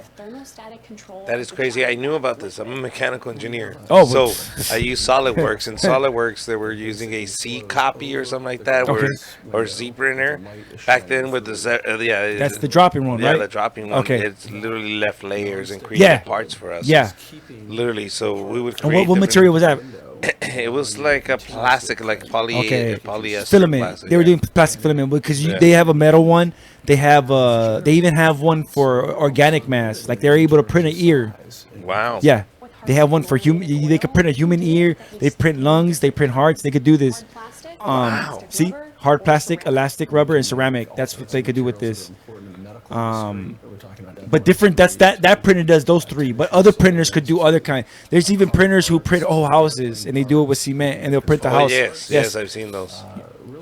It's a pretty amazing technology. Just like with, you know what's funny is I remember in the early 2000s because I used to watch a lot of G4 and Tech TV and all that shit, and they were talking about drones being the next big thing and 3D printers at that time. Yeah, and that's when the 3D printers were hitting. They were being. They weren't commercial yet, No. but they were being created by makers, by tinkers. They were being introduced into the I get market what you're saying, basically. yeah. As an engineer, I know I got a taste of it because they came offering their services, and they were Yeah. so new, Yeah. so expensive. So I said, nah. Yeah, exactly. We can't And keep the problem was is they were new, expensive, and untested. So you had to go with the brand that you. And then all of them looked like they're put together with fucking random parts. Yeah, literally like plastic boxes. Yeah. yeah. But that's dope. Crazy. I got dude. That's amazing being an engineer. I'm so jealous because you could create something out of nothing, dude. You could, as an engineer, you could literally plan out something and create. Like I've seen engineers build like parts. I've seen engineers build machines. I've seen engineers. I'm like just jealous because I could never do that. I could tinker, I could mod, but I can't build from the ground up. But it's such a okay. So mechanical engineering is really focused on industrial things, anything from this microphone to a car. Do you understand? So then you become specialized But in everything. certain market. But yeah, you create anything. Like I used to make machines that basically process the computer wafers. Okay. Up in Silicon Valley, up in Beacon Manufacturing, we used to do these big machines, and I had a team of guys that I would run and go, okay, guys, this is the machine we're building. And so the CNC machine would come in, and then these are lasers. Basically, you program the PLC, and it'll come in and lay it all out for you. Mhm. So back then, I would just come in and use SolidWorks and go, here's the plans, guys. As an engineer, you engineered it all on SolidWorks and then put it all together and make sure that everything fits. And then you can take it all apart. Now, I haven't wasted any material yet. Yeah. All my flaws happen there. In the software. In the software, and you can Okay. fucking go through it with Pro E also and look at it, see if it So you works. could run- you can you- do strengths. you could run a strengths whole- on it. Yeah, it's a whole. You can fucking run a whole prototype in the software. in the software. Then you go, okay, it's done. Okay, disassemble now. Now print it all out. But now the computer needed to know where it was gonna go, and you also had to interesting. program the computer. But what was the thing? But so like for example, you could engineer a whole microphone in the software and run it like as if it was in real life, and it'll. What do you mean? Yeah, I want to know what you mean. Like, what do you mean? Okay, so for example, I designed this table, right? Yeah. So I drew it all up, and then I put it all together, and I say, okay, it has 38 parts. Very good. Now, I have to manufacture this table in real life. Yeah. So now I'm going to take all the parts, the 38 parts, and each part's going to have a drawing.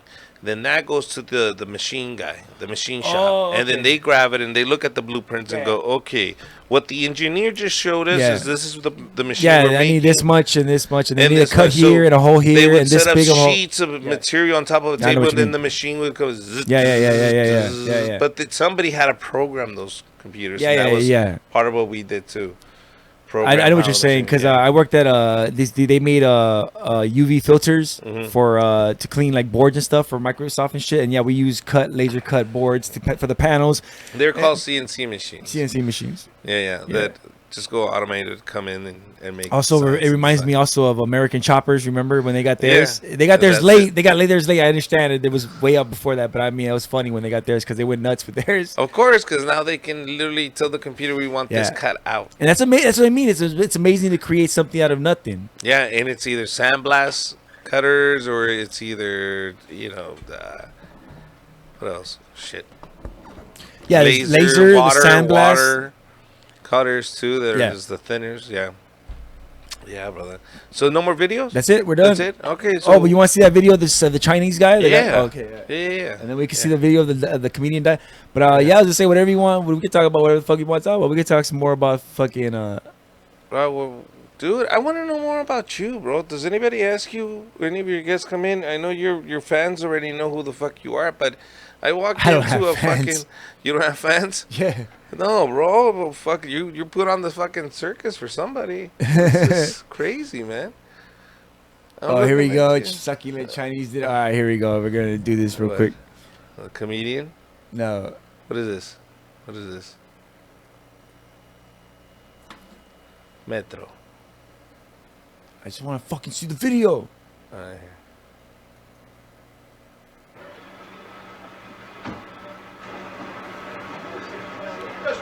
You just assured me that I could speak. So this guy would dine and dash for years, and they finally caught him. Uh-huh. Gentlemen, this is Democracy Manifest. Have a look at the headlock here. See that chap over there? Get your hand off my penis! Get your hand off my penis! Oh. Why did you do this? For what reason? What is the charge? Eating a meal? A succulent Chinese meal? A succulent Chinese Oh, meal? nice headlocks up. Theo, there's 4 dudes and you can't move them. I see that you know your judo well. Yes, I see it. You know your judo well. And you, sir, are you waiting to receive my limp penis? Now, get your hands off there. Are you there to receive Tell my... me this is dumb. No. This is really what he said. Yes. There's a guy that does this. Yes. One tough look. You're there to receive my limp penis? Are you ready to receive my limp penis? That's- Oh my god. That's Democracy Manifest. I forgot what it was called. Bro. Oh, man. Why would you make me see that, bro? That was dope, get your hand off my penis! A succulent Chinese meal? Sorry, man. I know it's corny, but I had to show it. I love that shit. Oh my god. What was the one where the comedian died? I don't know who he is, but just Google it or put it in there. Comedian, stand-up comedian dies performing. Comedian dies performing. Here we go. Yeah. I guess this guy was the guy who died. I want to see the video. Have you heard of, I don't know what the video's at. Maybe on YouTube. I'm going to find it. Oh, there you go. Comedian here. I don't know if they have the video when he died. Oh. I don't know who the fuck this is. I don't know who that is. All right. Fuck him. Well, he died. Well, he died. We Fuck him. Googled it and it's true. Do you believe it? Comedian Ian Incognito dies on stage. Yeah. Find out more. If you got a video, let me know. Yes, send us. Shout out to Camo211 up in the chat. See, you do have Primo. fans, man. Those are the homies. All Those the are the homies. And Oh, they're lawyers. not fans? Keeping an eye on me. Make sure I don't But fuck up this things. is the thing too, bro. You're fucking doing your show on a Saturday night. Yeah. People are getting pussy and Oh, yeah. drinking Oh, I and don't. fucking around. It's better because I don't get judged this way. Oh, okay. At least your wife knows where you're at. Yeah. Like, hey, I know where the fuck you're at. In the garage. Just In play the with garage. play with your Play friends. with your friends. Yeah. The fuck, grow up. I'm hiding here from mine. The only reason I accepted is because I wasn't on the road. So I was like, fuck this Yeah, I shit. appreciate it, bro. I'm coming. Don't quit on me, bro. I need to tell my wife I'm coming somewhere. I'm It's going somewhere. Saturday night. As long as it's not stripper's back, she's cool. Yeah. No, dude, I'll show up tonight sometime. But I need, if I'm not on the road, my wife's like, you got to spend the time with me. And I'm like, dude, like, I get it. Like, I've seen you for 2 weeks straight. Like, I want to get the fuck out of the house now. Like, Now, let me ask you: Do you have a daytime job or a normal job? No, this is it, man. Full time. This is Damn, it. that's I do amazing. stand-up, so- That's amazing. So do you understand? Like, you're staring at the family going, I love you guys, but I can only love you so fucking much. I need to get the fuck out of here. So, you know, my boy says, hey, get some rest. January's a slow month. I'm not going to book anything.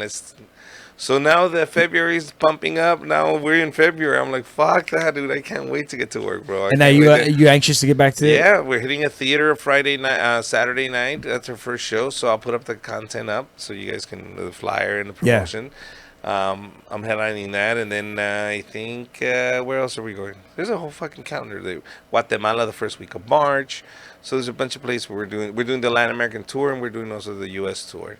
So we're doing a bunch of improvs here in the U.S., and then we're gonna do a bunch of shows in Mexico City, Monterrey, Guatemala, and El Salvador. And so, how long you been doing this, like full time, no regular job? 15 years. 15 years. So my first 3 years of comedy, I've been doing this for 18 years. First 3 years of comedy was like, you know, I have to have a job, have to do some open mics, have to fucking do whatever I had to do to survive. But in 3 years, I get the Hollywood Improv Friday night, and we start the Refright show.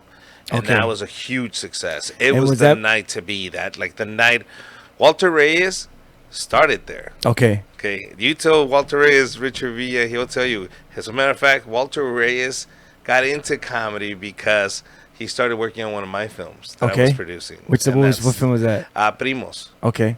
And he's in Primos. He plays the bunny with the rabbits. That's That dope. was his fucking first I'm gonna film. check that out. And it got distribution. All right. So, I'm telling you, you can say whatever he wants, but he started there. He Okay. started at the Hollywood Improv. That was his first show. So That's nice.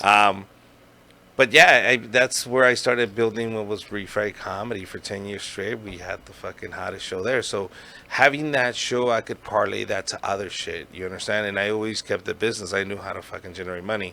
I got into filmmaking. I produced 10 feature films. That's crazy. Primo being one of them. And Walter knows my story. I mean, he saw me. That was Primo's was my second film. Yeah.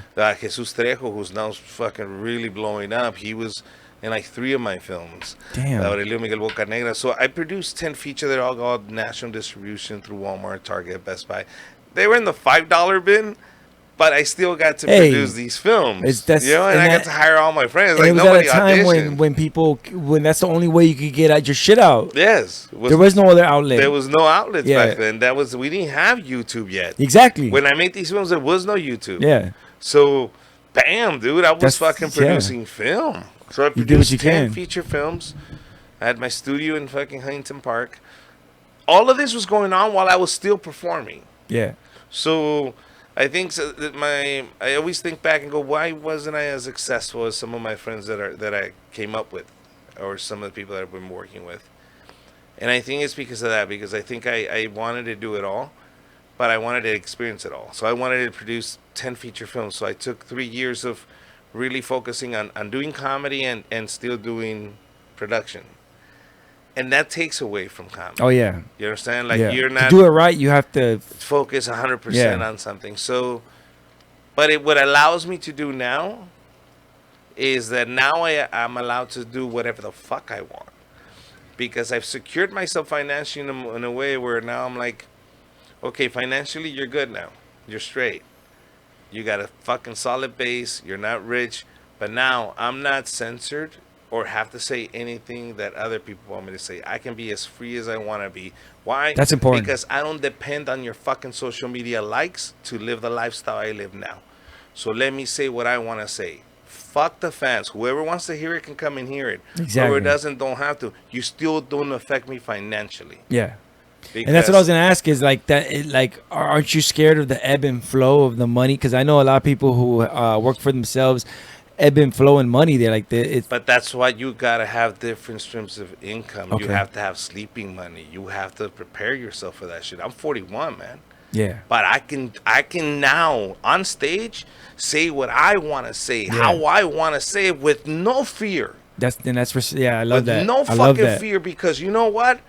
I have a Lexus 200H just because it's a hybrid and I can take me to fucking Fontana and back. Why? Because it's practical. I live practical because I want to say what I want to say. Yeah. I turned to my wife and I said, "Are you happy?" She said, "I'm happy." Then we're good. Can Yeah. we live like this forever? Yes. Then we solid. Yeah. Because right now I'm set. So if I can do this now on stage, is I only have fun. And That's- people tell you, And that's important because people That's see it. that. People see Yeah. that you're having fun and you're doing it for the love of it. For the and, love. And people are like, yeah, that's what's up. That's it. And you know why I appreciate where I'm at now is because I've been with the megastars. I've been next to Gabriel. I've been next to Franco Escamilla. And you're talking about two of the Latin artists in both markets in 2 different languages that are dominating this market. Yeah. And people that are listening to this, when I drop those 2 names, you know who they are. Yeah. And I'm not saying they're not happy. I don't know their lives. But I wouldn't like their lives. You understand? Like the problems that they have to deal with day in and day out. And the celebrityism is The too much. celebrityism, all that stuff. I just couldn't, bro. As a human being, I couldn't do what they do to do that job. Yeah. I would lose myself. Like, I know how weak I am. And not only that, but when you get to be that type of level, you got to worry about what you say and what you do, because you might lose it for whatever reason. And that's what eats me inside. Yeah. You understand? When now you have to bite your tongue, Mm-hmm. and you know it's wrong, but now you have to play however they want you to play, bro. Yeah. So I say, how harmful is that to not be able to really express yourself? I can't live that way. I'm sorry. I rather live like this. Yeah. I can come and hang out with you on Saturday night. You know what I mean? Yeah, and that's important, bro. Work life to fun is.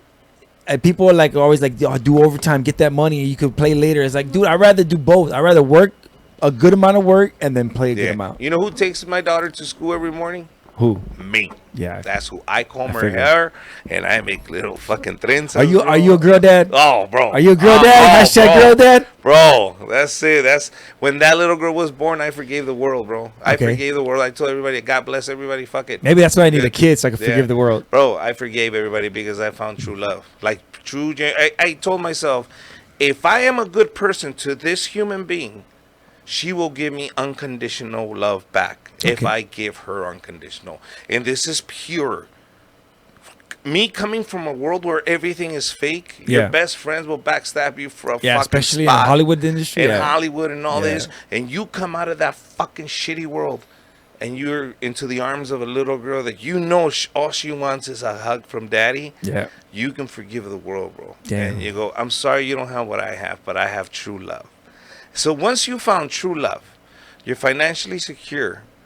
You're not rich. You still have to fucking go out there and hustle, but you have the freedom to say whatever the fuck you want. Yeah. It's like if I say anything disrespectful and people go, Richard V, you said this, they're gonna, well, who the fuck is that? Yeah. Oh, thank God. But you still, I love that. I love that. You can still survive, make money, be secure, not rich, but secure, and still say what you want, man. That's what I'm saying, bro. That's a beautiful, and it's freedom. Yes, it's freedom. And you live your life a lot longer, man. You live your life happy. Your life happy. You did it how you wanted to do it. So now, has that always been your goal, or then in the past when you were coming up, did you want to be the top celebrity and have the sitcoms and me running the hottest? And it's not just me. You can ask Walter. You can ask other comics. What was Refried? Yeah. For those 10 years. Tell me. Refried was the fucking hottest night. Chappelle stopped by. Chris Rock stopped by. Louis C.K. stopped by. Everybody was Richard. Everybody. Did he jerk it? I don't know. Maybe I wasn't his style. I'm a little hurt. Hey, Louis really? C.K. didn't want to jerk it in front of me. Hey, but man, I would have asked for it. I would be like, I know you're in trouble, but can you do it for me? I'm asking for it. I'll sign a contract. Yeah, I want to see it. Please, man. You know what they do to my Instagram shit? Hey, let me just see it. Let me touch it. Go ahead. Go ahead. Put your head. What was it? What did he say? My floss or what? The half a rack penis in me. Oh yeah. You ready for it? Are you here to receive my lip penis?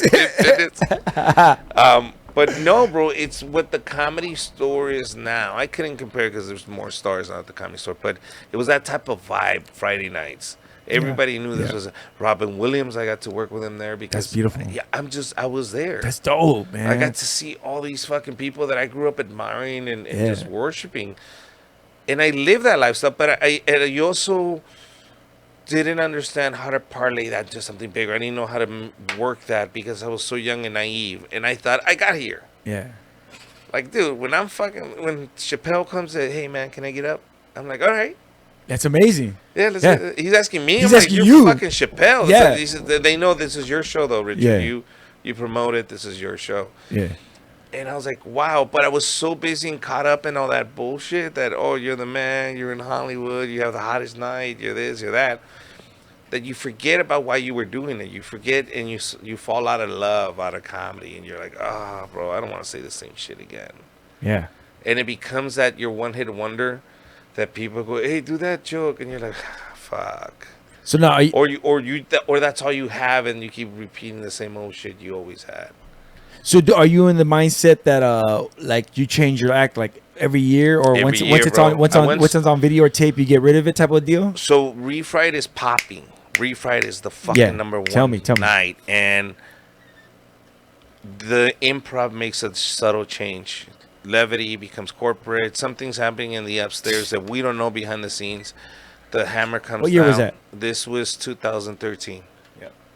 2013, the hammer comes down, and they cut all the shows. After 10 years, they gave me a phone call. Hey, man, your show's canceled. You want to do Sunday, the last show?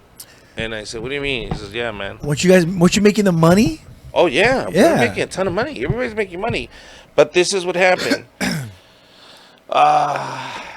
The podcast, what's the name from the Clerks? Oh, Kevin Smith.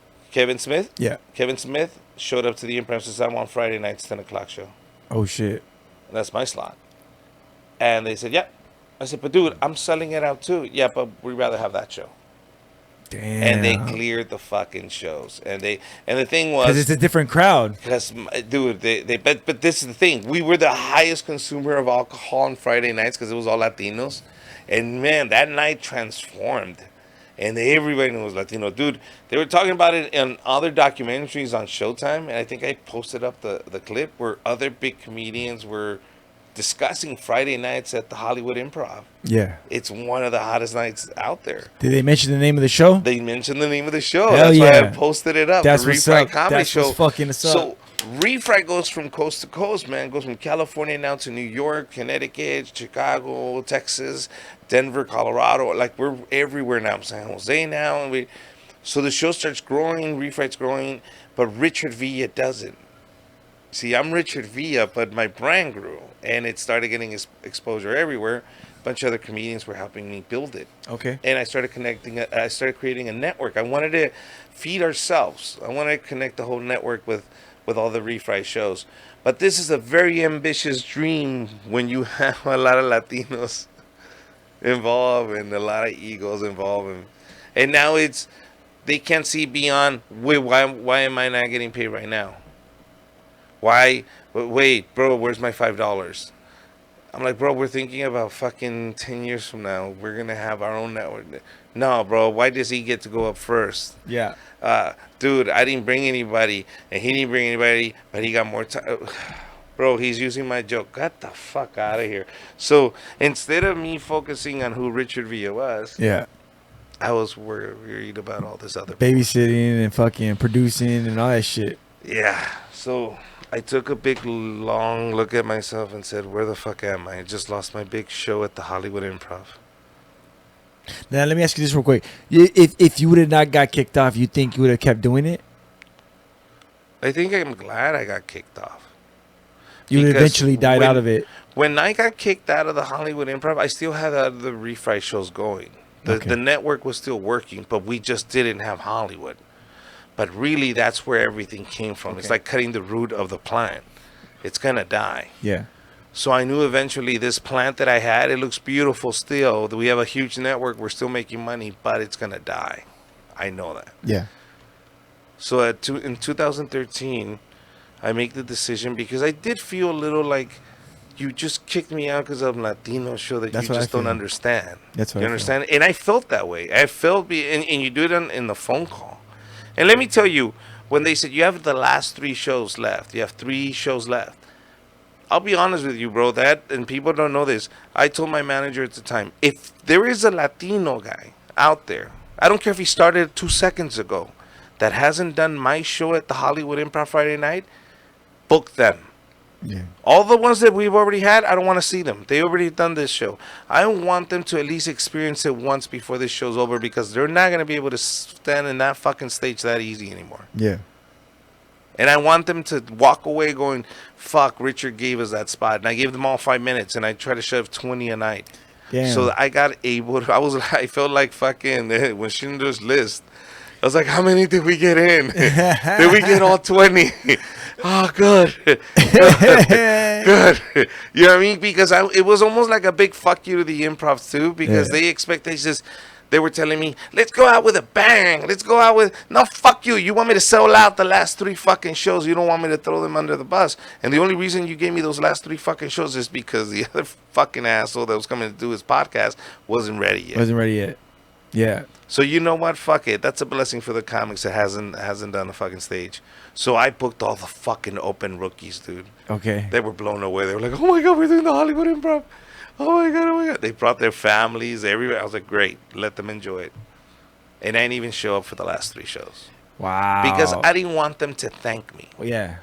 Because I didn't want them to think, oh, he only did it because he wants to kiss his ass now. Yeah. I just didn't go to the last 3 shows. And I didn't want to face the improv. That's what I thought. So I thought you didn't want to do it because of... I didn't want them to say, no. And the improv, I didn't want to see them anymore, dude. I felt like that wasn't the right way to let me go after 10 years. Yeah. But I'm not going to go and start cursing at them and say, fuck you. You know, I just got to find another market. See what else I can do. That's what happened. So this is what you do, bro. You reinvent yourself, man. You hit the floor now, so you have to get yourself up. And I met through line, my manager contacted this lady called Gloria Rodriguez in Mexico City, and she's a stand-up comedian. Because I had asked him, dude, if there's stand-up comedy in Mexico, I want to go find it. And so he says, yeah, I found this girl. Her name's Gloria. She says she'll meet you in Mexico City. Okay. So I had one phone number and one contact, and she knows something about stand-up. So real stand-up, like real stand-up, not joke-telling. Like Polo is joke-telling. I'm talking about real stand-up. Yeah. Stand-up. Not Polo, but I mean, you know, the jokey joke guys. Yeah. So when Bienvenidos. So when I get to Mexico City, Gloria doesn't answer. Oh, shit. And I'm like, fuck, what do I do now? Yeah. So then another guy picked us up. Was un Argentino. I forget his name now. Fuck, I'm sorry. But he was so nice to take us to the beer hall. The beer hall is the very first stand-up comedy club. And it was a room as big as what you have outside. That big. And that was the only comedy club in Mexico City. And de allí salió Richie Faril, Sofía Niño Rivera, El Cojo Feliz. I mean, so many comedians. They're now big megastars. They're making big money. Are any of those on Netflix? Oh yeah, bro. I gotta check them out. Manuna, all of these guys that are mentioned, go get their specials. They're all in Spanish.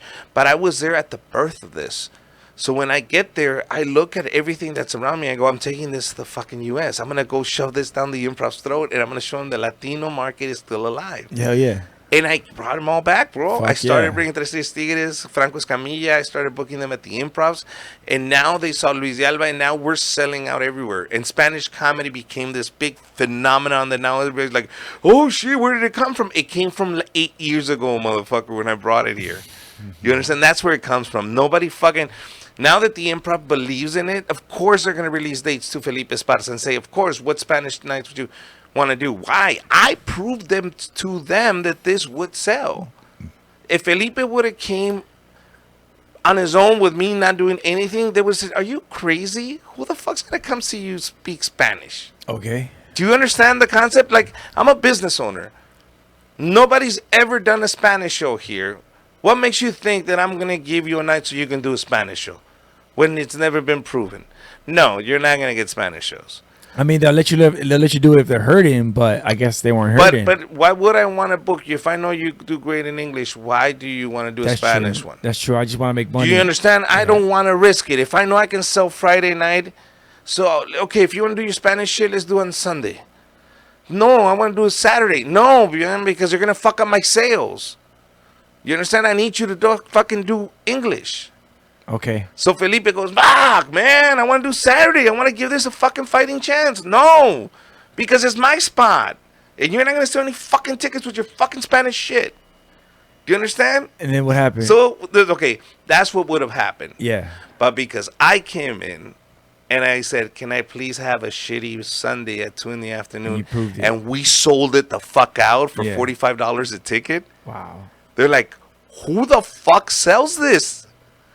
Then we book him for a whole weekend, and he adds shows to the weekends because he completely sells out at $45 a ticket. They're like, nope, we've never done this. Who the fuck is Luis de Alba? And then I bring in Franco, and he destroys their machine at the Hollywood Improv. The machine just fucking burns out, and Rita can tell you the story, man. Rita will tell you the story when we first took Franco to the Hollywood Improv. Why I took Franco. And Rita calls me and says, dude, tell him to stop promoting. So this is what happened, okay? Franco Escamilla is the biggest name right now in Mexico, in all of Latin America. All and right. he has a bunch of specials on Netflix. I gotta check these out. Okay, so this guy's huge. So I've been touring with him. I feel terrible. I don't know who these people you're are. good. I gotta know but them. Whoever your fans are, the people commenting, they'll know. Look him up, Google him.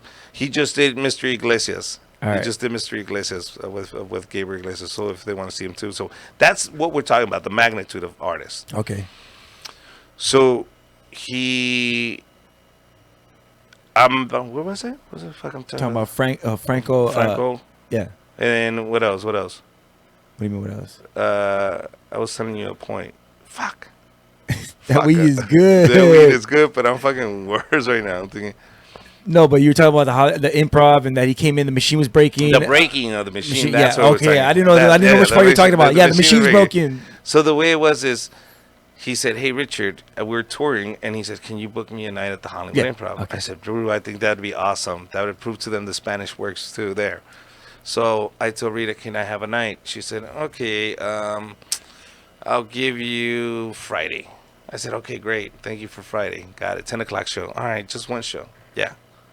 So I get the night. This was in September. Hollywood Improv has multiple rooms or just the one room? Just well, now they have two. The main room and then the small room. Yeah. But I got the big room for Franco, and I told her, Rita, please just trust me. He's gonna be good. This is in December 15, December 13. We did this. Okay. And so Rita's like, all right, I trust you. I'll give you Friday night. If not, we'll just do it in English show. If it doesn't sell tickets, we'll just switch it because you're gonna be there, right? Yeah. So her thing was like, I trust Richard so much that I know he can pack this room. I'll give him a Spanish night, and if it doesn't sell, we'll just switch it into an English night, and then we can bombard it with free tickets. Okay. Okay. So I get the night, tell Franco, you're all set, bro. He doesn't tell anybody. He says, tell them don't promote it until I tell them. But they released this poster, and they sent out a big blast with Franco Escamilla's poster, and nobody gave a fuck. To the point where he didn't sell one ticket. So nobody knew. And Franco likes it that way. He says, I don't want anybody promoting. I want to promote it. Don't worry. I know what I'm doing. Okay. So one day before the show, they said, hey, he hasn't sold the ticket. We've been promoting since we announced it, since we got the date, and he hasn't sold one ticket, man. So do you want to cancel it, or do you guys want to just switch it in English, or what do you want to do? So I told Franco, listen, man, this is what they're telling me. They're going to cancel your show if we don't sell tickets, or we're going to switch it in English. Do you want to do it in English? And Franco's like, no, hold on. I forgot to promote it. Hold on. Tell him to just wait. I'm going to tweet it right now. And I told her, he said, no, don't hold on. He's going to tweet it. Oh, are you serious? They're like, yeah, hold on. He's going to tweet it. As soon as he tweeted, half an hour later, Richard, tell him to stop. Tell him to stop. We've never sold so many fucking tickets so quick. That's it. Dude, this is only 200-seater. That's all we can fit. We can't fit anymore. What is he doing? How many? Where did he put the ad? Like, in seconds, bro. I mean, literally. And what did he say? What did he say in the tweet? Franco was just laughing. What did he say in the tweet? Like, hey, tickets on sale. Yeah, Go he here. says, Raza, ¿cómo están? Solo para avisarles que ya estoy en Los Ángeles. And I'm saying fucking Spanish, but Yeah. hey No, guys, say it in Spanish. Raza, ¿cómo están? Solo para avisarles que ya estoy en Los Ángeles y nos vamos a presentar en el Hollywood Improv el 13 de diciembre, papá, whatever, el 15 de diciembre, acá con mi compadre Richard Villa, papá, nos esperamos ahí a las 10, no me dejen morir solo. Meaning, you know, no, I'm not gonna die alone. Come down, don't let me die alone. Yeah. Dude, in a matter of fucking seconds, and Rita was like, what the fuck That's is the going thing, on? because hood, like dudes from your hood or from your, like they'll come, they'll come out. They'll come out and support, dude. So once they saw that, they understood. He was in LA. He was like, oh, it was shit. in Hollywood, in the heart of Hollywood, West Hollywood. Yeah. Why would anybody go, bro? Why would Raza be there? But now that Franco was coming, that's how big of a star he was.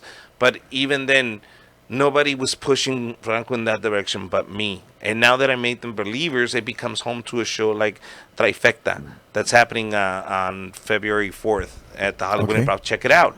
It's born and raised from that night. You understand? The producers, the people of the money, said, hey, shit, this works. Look how much money we generated that Friday night. So right away they said, do you want to add a second show? Franco said, no. That's it.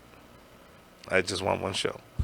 And that's the day him and Gabriel Iglesias met. And that from that point on, They started switching stages. He would open up for him at the Staples Center. Damn. And then he went out to Mexico City. So we all started.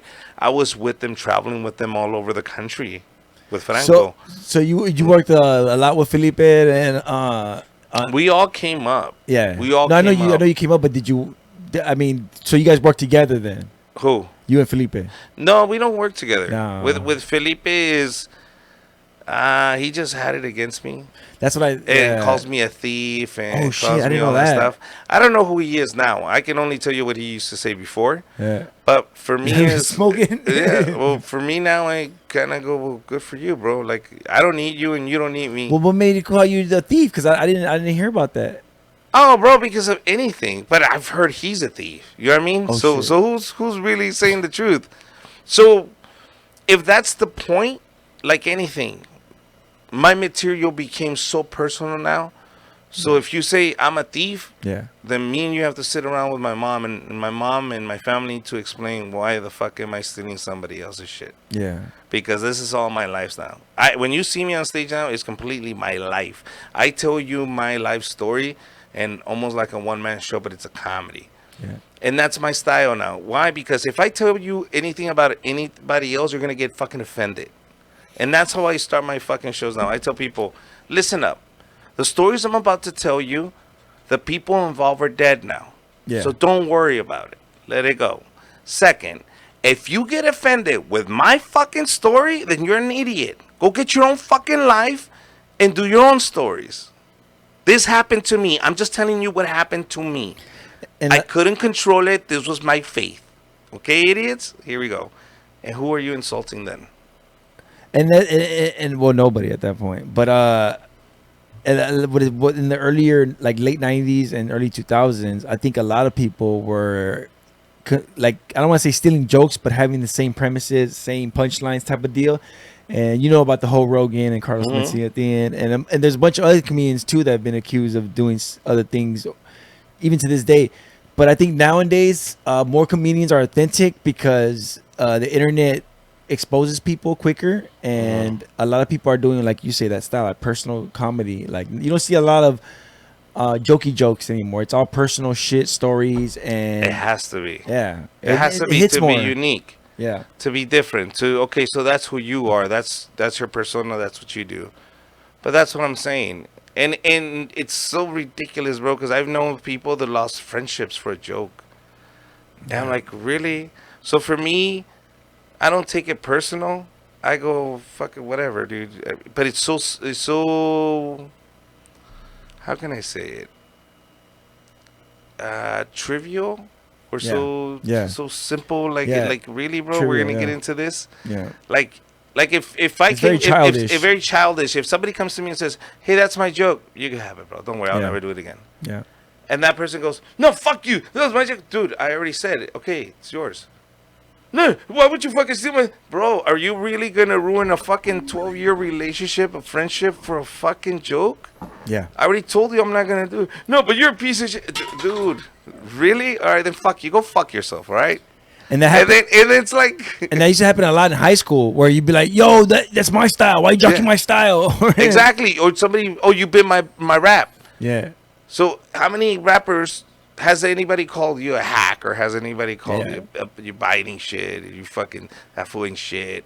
But He's like, whack. but like you said, but that right there inspires you to be either more unique or more versatile. Like where I'm gonna do, like, okay, like I'm the way, like you could go and bite my style, you could bite what I'm doing, you could what I'm doing, but I'm gonna do what you do, but better, and that's what I think inspires the dopeness out of people. Yeah, but then there's assholes, bro. There's people that they're just dicks, bro.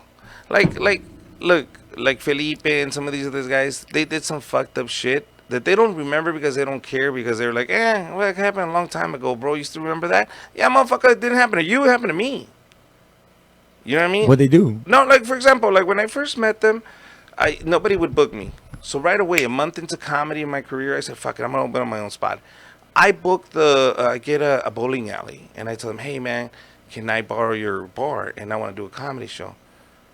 And I booked Felipe, and I booked Alfred Robles, and all these guys, Rodrigo Torres, who's always with Felipe, and all those guys.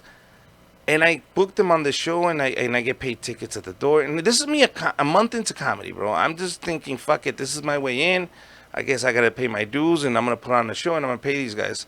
And that night, bro, I paid everybody. Yeah. But I booked everybody.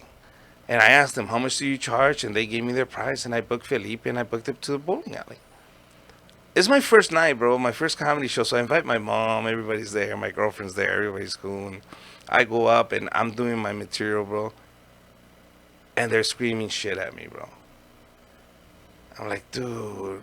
And they're fucking yelling at me, fucking interrupting my show. This is the comics, bro, that I booked for the show. Yeah. These motherfuckers don't have anywhere to fucking perform at this moment. They're nobodies, just like me. No, I know. And they're treating me like shit. My mom's there, dude. And I'm embarrassed, bro. I'm like, fuck. And at the end, I still have to pay them. So what happened? What happened? Nothing. Why? I took my lumps. I fucking go home, and that teaches my lesson. Don't bring my mom to the fucking shows. Yeah. Fuck these guys. But that does suck. That's an asshole move. You understand? Yeah. That's a bully move. But they won't see it as, oh, fuck, you still remember that? No, motherfucker, but I swallow that and go, fuck, I'll keep it moving. But then you keep beating down on that fucking person, he's going to move away. And that's why I was always separating myself from these guys. And I did my own thing. And then it must hurt, too, to, oh, fuck, now Richard's doing the refresh show and look the success he's having. Who? The guy we kicked at the bowling alley. And that why he doesn't want to come hang out with us. No. Why the fuck would I go hang out with you now? You kick me around, then I leave and go get the Hollywood Improv, and now you're bitter because I got it, and I understood you're a lot more successful then, but then you want to steal shit on people. Bro, you already one last comic standing. Keep it trucking. Keep it moving. Don't look down on me, because then I went to Mexico and created my own path. Yeah. But then you decided you want to do Spanish comedy. And that's See, I left America alone. You one last comic stand. You keep it going. I go to Mexico and I bring Spanish comedy to the U.S. And now you want to do Spanish comedy. Yeah, and it is all of a sudden, like, he might have been doing some of it here and there, but No. it is all of a sudden. They made fun of me because I would close with a fucking Spanish joke Yeah. at the Hollywood Improv. Pinche paisa. I still remember. Fucking hack. Those are old Pepito jokes. I still remember, bro, but I used to get crucified for doing Spanish shit. But what I was gonna say is, I've noticed that, like, yeah, he hasn't been as hot as he was for a while, and all of a sudden, like, I've seen him promoting the Spanish comedy thing, And good. and it was crazy. And it's good, and I'm applauding it because the more he does for it, the more it's gonna grow. And I understand the Felipe that was back then, and he's not the same guy anymore. Do Okay. you understand? I'm not the same guy anymore. Okay. You understand? But the reason I don't hang out with them is because I know that I don't want to find out that they are the same guys anymore. Or I don't really fuck with them like that because, you know, you go to your side, I go to my side. I don't know if your guys are different or not, or if you guys are still the same guys. I don't want to investigate. You understand? But I think there's enough space for all of us to work comfortably and not run into each other. And if we do, we're very respectful to each other. And he can expect that from me all day long. He'll always have my respect because he's earned it. The guy fucking works and he's hilarious. Oh yeah. And what I hear, his Spanish comedy is hilarious too. So I wanted to go to the taping. If I somehow inspired that, then that's good because now I know that the same way I made the Hollywood Improv believer, Felipe will make the rest of the country believers because he's going to tour this. Yeah. And when he does that, Well, he's doing. I'll go right behind him. He's doing this Netflix in Spanish, right? Yes. Yeah, Yes. yeah. But I wish he wins, bro. I really wish he wins because I want him to tour it because he goes, I'm going to go, give me the Felipe tour. Every Spanish shows where he performed, let me go right behind him. Yeah. Because they still want to see another show. They don't, you know, there's only one Felipe. Yeah. But I can do Spanish comedy really well. Now, do you have anything on Netflix right now? Yeah. I had a series. Now it's on fucking Amazon Prime. Okay. But for 3 years, I had my show called Sigue la Risa. I was the first one to release a whole series of 8 episodes. Okay. Is it sitcom or is it comedy? No, it's like stand-up almost comedy? like Def Jam. Okay. I got 8 episodes of nice. Def Jam. So it's on Amazon Prime. It was on Sigue la Risa. Sigue la Risa. Sigue la Risa. I'm hosting. My Spanish sucks, but I No. understand it. No worries. Go And then ahead. I did two Comedy Centrals in Latin America. Yeah. I did Sigue la Risa. And then what else? Now did the we Comedy do? Central one, can I get that online or where do I get that at the Comedy Yeah, Central? you can see it online. You can go to YouTube. You'll see my Comedy Okay. Central clips. That's dope. I went out there and then toured the country for 3 years with Franco, man, performing stand-up comedy in the biggest venues across the country. Now, when you went to Mexico and you said you were out there and you were scared shitless and all that stuff. Now, what I mean, did you think you were gonna hit as hard as you did out there?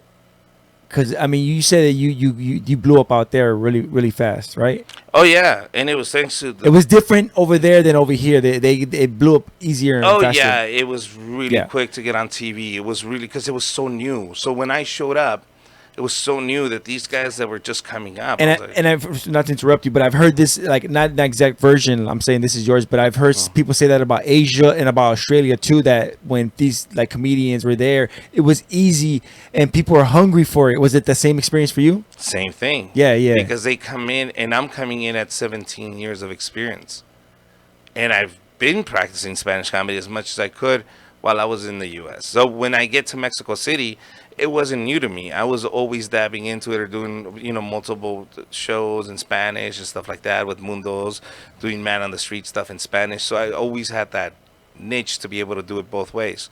So when I go to Mexico City, I just dove into it and it fit. And I was like, wow, this is perfect. And people tell me, dude, your Spanish is great. We can understand what you're saying. This is awesome. So right away, I get on the Televisa, biggest TV network in Mexico. Televisa grabs me and puts me on Adal Ramones' show. Okay. Están Parados. I taped that. From there came Comedy And they're hungry Central for content. They're just like, yes, we need it. We want it. I mean, they were just so fucking hurting. So You could probably resell the same material in different they ways. kept fucking dude. It became a joke after a while because there were so many slots that they had to fill, and there was just so little comedians. They were like, dude, you want to do it again? Yeah. Okay, can you come tomorrow? Can you bring a separate shirt? Can you do another set? Yeah. I was like, dude, I can't burn material this quick. Yeah. So, and plus I had the show, and plus I had the Comedy Central stuff. So I was like, oh shit, this is a lot of shit. Yeah. But it was great, and I was touring, so I saw it grow. I saw its progression just grow, and to see now Tom Segura's doing comedy in Spanish. You know what I mean? To Tom Segura, he just sold out the fucking Ontario Improv. But he's doing, like you said, like even Felipe, like Tom, and they're doing it, but they're doing it like as I don't want to say gimmick, but you know what I mean. Like it's not a gimmick. They're opening up their markets, bro. It's not a gimmick. You think it's legit? You think it's real from the heart? Of course, no. What do you mean? The market is going to be huge. Latin America. Can you imagine if Tom Segura can tour from Brazil to fucking Canada? That's his new market now. But I'm saying, is he just doing his act in Spanish, or did he craft this act in Spanish? Like, no. He took it to the point where he has his own podcast in Spanish now. Okay. To perfect his Spanish. That's respectable. And he said it. La razón por la cual estoy haciendo esto es para mejorar mi español. The reason I'm doing this. But what I'm saying is, did he create this? Did he create this comedy in Spanish? Like, did he make it from the ground up Spanish? Or is he just translating what he would have done in English in Spanish now? It's not even that easy, bro. You have to make it work. Even if you do translate it, if something certain things do translate, certain things don't. Yeah. But if it translates, good. If it doesn't, then make it work. It's still your life. It doesn't change. But I think if somebody like for example, I would like to see Tom take a whole entire like story, like something like that happened to him, especially in Cuba, let's say, and do that all in Spanish. Something he's never done in English. Yeah. Because I feel like it's built from Spanish instead of just doing the gimmick of just taking what he would have done in English, like a story or something. Well, there's certain stories that I cannot say as a Mexicano, as a Mexican guy. Yeah. I cannot say in English because you won't understand me. You understand? Yeah. Yeah. It doesn't matter how much I try to say to you. It's because you don't know what pinche aguachiles are. Fuck, aguachiles. I don't actually. That's exactly. Crazy. I was like, what would you throw at me? I mean, I know everything, but that was aguachiles. Is that food? Yes, food, but it's like a certain plate. But how do I explain it? You understand? My friend's mom was asking me, ¿Quieres tinga? And I kept thinking pinga, and pinga, the Cuban is dick, and she used to say tinga, which is chili. Chile, yeah. Anyways, go ahead. Pinga.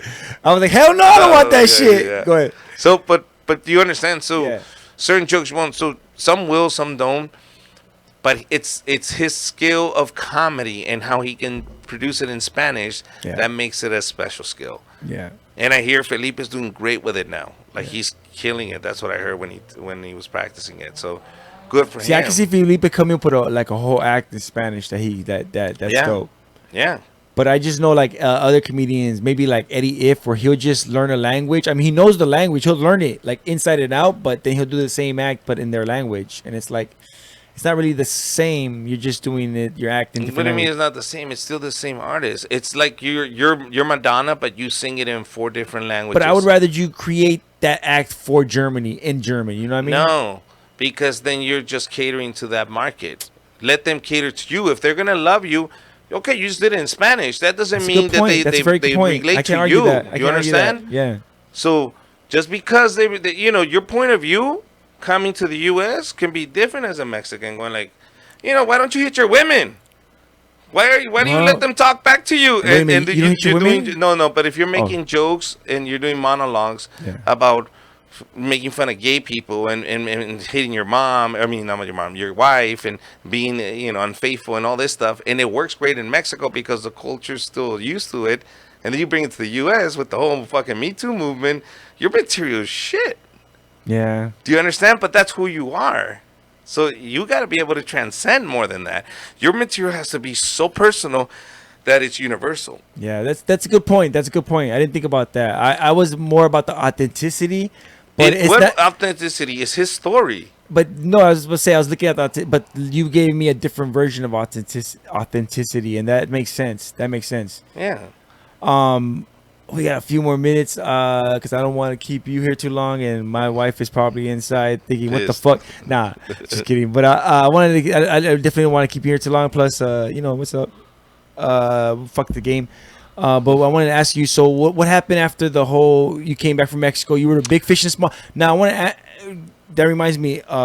Were you scared to come back to America because you were a big fish in a small pond? I would rather stay there if I'm happy and comfortable. I'm not about the money. I would have just stayed there. And done. My intent was never to work in Mexico. Okay. I don't want my family to be Okay. raised in Mexico. I wanted to create a career here. What if Trump would have been president? You would have stayed out there. No, he was already president when I came back. No way you came back to this? It is. All right, go ahead. But You're a I brave did man. use him a lot. I was like, man, how bad is their fucking country right now that I have to come to Mexico to work? But that's a good point.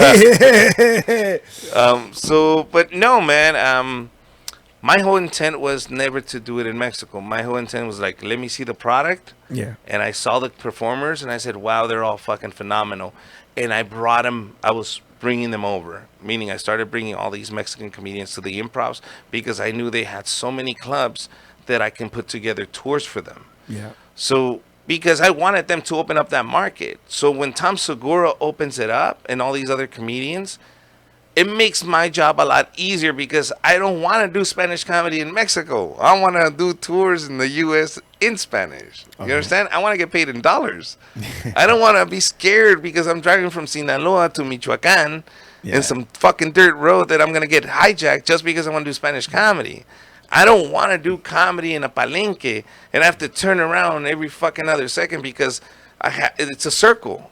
And there's blood on the walls from the fucking roosters fighting that morning. You understand? So Yeah. I knew that wasn't where I wanted to go do comedy. I wanted They to kill do Mormons. comedy. They'll kill comedian. Exactly. You understand?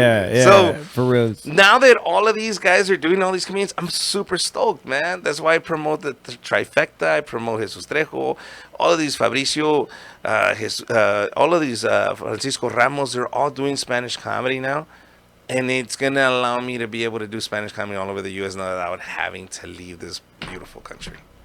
Now, man, well, that's the good life, bro. And Yes. that's I can do it in good both luck. languages. And so you see it happening already now. I You say you started got the shows. push, and now I see everybody following through with it. And I remember when Gabriel Iglesias first went and performed in Spanish, I told him, you don't understand how much this means to me. Because you're making a million faces turn this way and look at Spanish comedy in a different way. Yeah. The fact that you went up there and you did your thing and you did your stand-up and you showed them what stand-up was and you did it in Spanish blew millions of people away. I mean, in terms of the fans that were there, and I'm pretty sure more people, if they see it, they'll go, wow, I can't believe this guy could actually do it in Spanish. Yeah. So for him to do it and encourage it And good. and motivate me to keep doing it, I commend him for it, but that makes my job a lot easier. Now has These he guys do. like reached out to you about doing like some shows or something like that? We've talked about it, and he's told me whenever you have shows, let me know. He's a big fan of Spanish comedy. Like Luis de Alba gave him his patadita de la buena suerte, the little kick in the butt. That's the little good luck charm. He gave him that as an artist, and Luis de Alba is one of the biggest names in Mexican cinema when it came to comedic acting. He was up there with Cantinflas. You know what I mean? That type of image in terms of Mexico. He's very nostalgic. So Gabriel's the one that told me, hey, bro, I want to meet Franco. And I introduced him. And then it was, hey, I want to meet Luis de Alba. And I introduced Gabriel to Luis de Alba. So he's always been a fan of Spanish comedy. And that's dope when you could be a friend and a vital asset to somebody like that, and not ask for anything, not be like, yo, well, let me get this, let me get that. Because that's why I always tell people, if I have knowledge or I can help you with something, I'd rather give you that knowledge and help you with it, and not expect nothing or ask for nothing. The fact that he's nice enough to put a spotlight on it, Yeah. and promote it, and say, hey, look at this. You're helping the cause. You're helping the cause. And for me, I'm like, good, man. You're helping the cause where if Mexico does get tough, those comedians out there will know they can still survive out here. Mhm. You understand? Go, fuck it. Let me go to the U.S. I just can't handle Mexico, or I'm way too hot. Because you understand, you can't live like you live here. Yeah. You understand? Franco can't buy what he buys here. Yeah. He can buy a G-Wagon here. He can buy a Ferrari here and drive around in a Ferrari, and nobody will tell him shit. You buy that in Mexico, and your family's gonna get picked up tomorrow. Yeah. Do you understand? Or your You can't G-Wagon's flaws, or your G-Wagon is gone, or who the fuck are you working for? Fuck that, you're not that funny.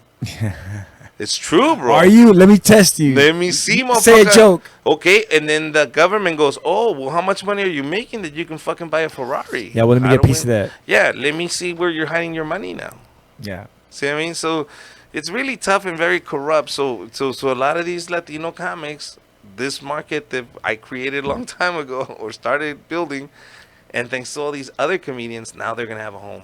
Now you keep saying the Improv. What about the Comedy Store or the Ice House, or are these other comedy spots, clubs?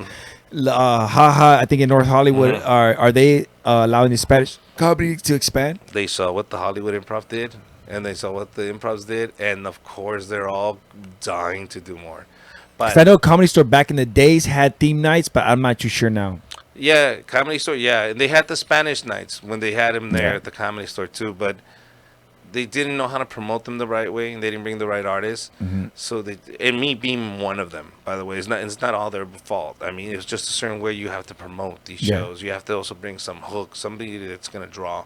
So, but that's why they lost faith in it. But I think it's still there, man. The Ice House still does Spanish shows. Okay. On Sunday nights. You know what I Sunday mean? nights. Yeah, Sunday nights. The Ice House. What's it Spanish. called? I forget, but it's Martin Moreno and Pinchy Peter. Okay. And Pinchy Peter started Spanish comedy with me too. Because I think I've heard of that. Dude, I would love to. I want to get out and see more comedy, but I'm fucking in here every day grinding like a dumbass, fucking producing shitty content that nobody's probably going to watch. But that's why Hold on. Sorry to interrupt. Go ahead. Hello? Hello? Babe. You want to plug him into the line? I can bring him on. I can bring him on the line. You can bring her on the line? Yeah. Hello, babe? It's an iPhone. Oh, he doesn't have the plug? No. Oh. Can you hear me? Wait, maybe I can. You can't hear me? I can't hear her. Why? Is he mobile? No, it's no. Okay, you call her back. Well, okay. She could call it into 323-743-3731. Call us on the line. Here, hold on. She will love this shit, bro. Trust me, please. Yeah, Bear yeah. with us, guys. No, Call. Okay, send her a message. I want to send her a message. How do I send her a message? Here, that's my wife. Send her a message, bro. Just give her the phone number right there. All right. This is gonna be fun, bro. She's a fucking bolo. Either that or she's gonna be pissed because my father-in-law's in town. I just want to tell her that you're keeping me over here. You're the one that's keeping me here. There you go. 743.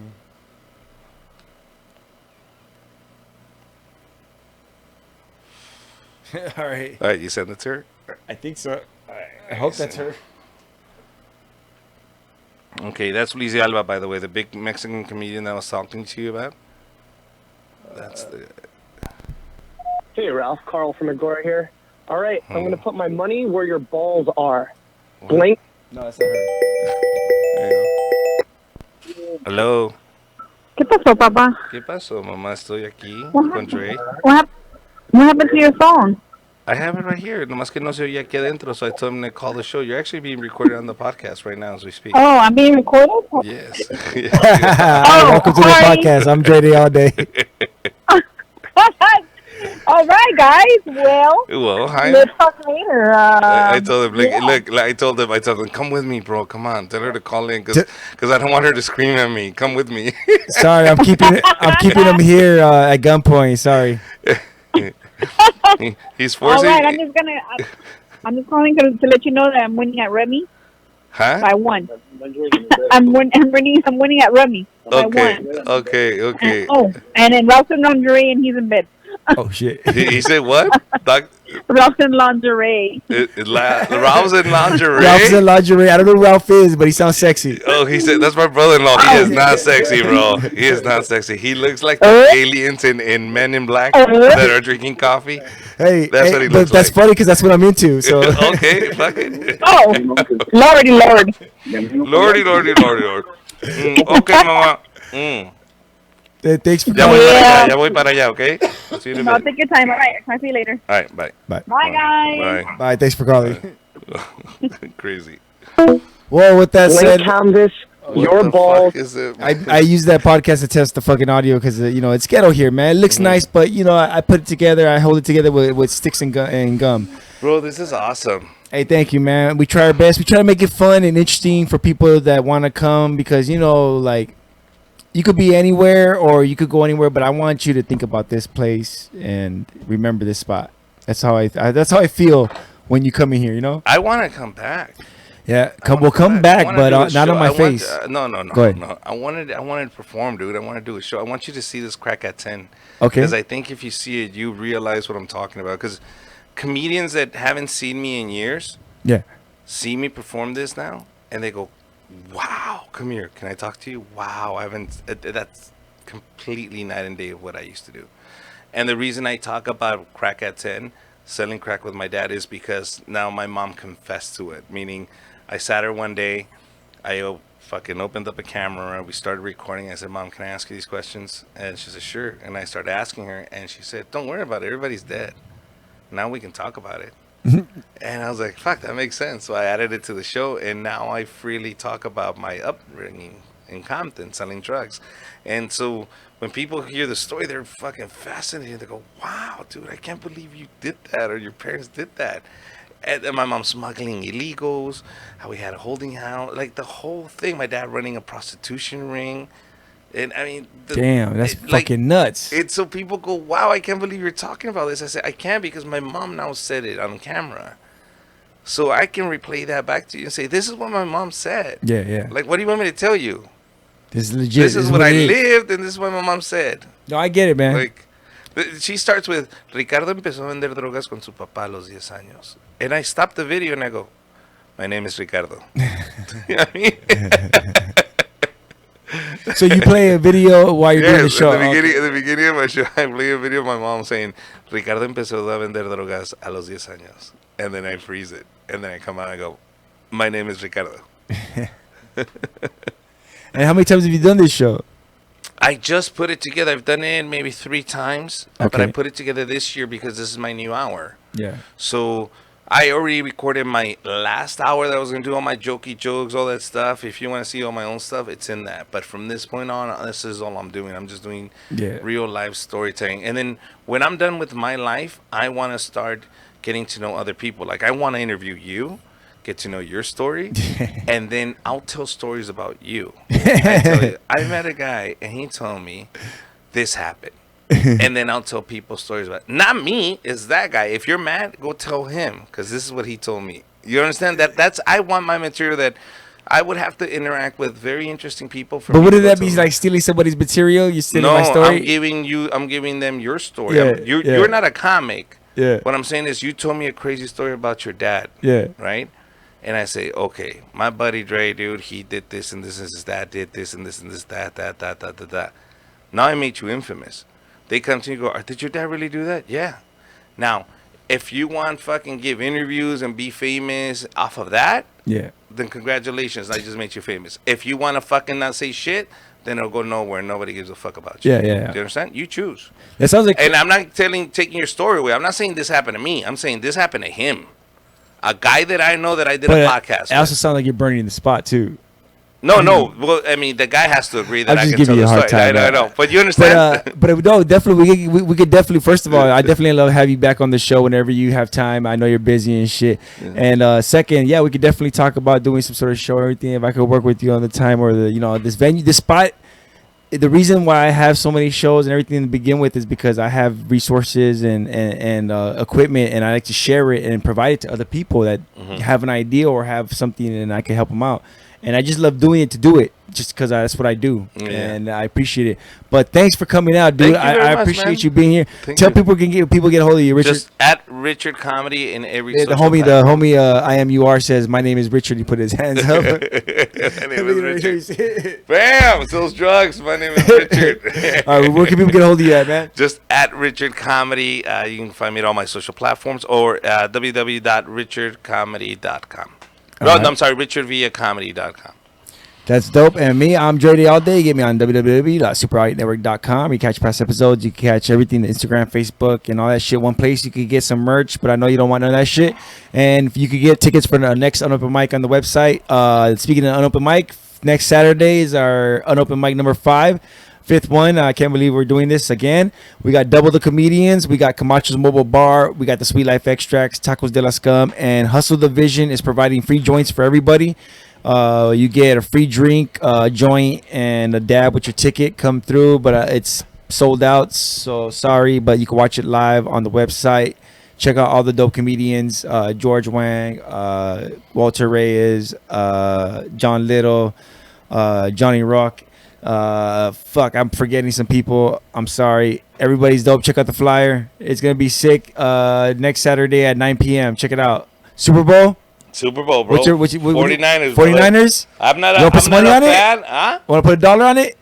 $20. All right. Right 20 now. bucks? $20. How much you want to bet? $20. $20. All right, $20. There you go. $20. You got some 49ers. All right, I am gonna hit you up on your pages, bro. Yeah. Collect. No, I'm a man of my word. All right. I'll pay you. And what's funny is I have 2 bets against the 49ers and 2 bets against the KC now. That's funny. Right. I don't have a You'll break team. even. I don't have a team. I do it to make the game interesting. Is what I do. I just do it so I can call you and fucking talk shit. Please, yeah, exactly. I was gonna say that's you beat me to it. Please talk shit. I was gonna say thank you. That's the only reason. So that's where we're at. Any last words? Hey, shout outs to IMUR, Camel, everybody in the chat, Dusty. Any last words? Just my podcast, the Rich Revere podcast. Please tell me about it. If you guys wanna listen to these crazy fucking stories, I'm always talking about them on the podcast. So the Rich Revere podcast. Hey man, that's super dope. And That's and it, if man. I can help you out anyway, let me know. And last way we like to come every show is shout outs to 2020 for show. Here we are. Still waiting on that heifer, Julio. They're wearing it on the what? Fuck you, fuck you, fuck you. You're cool. And fuck you, I'm out.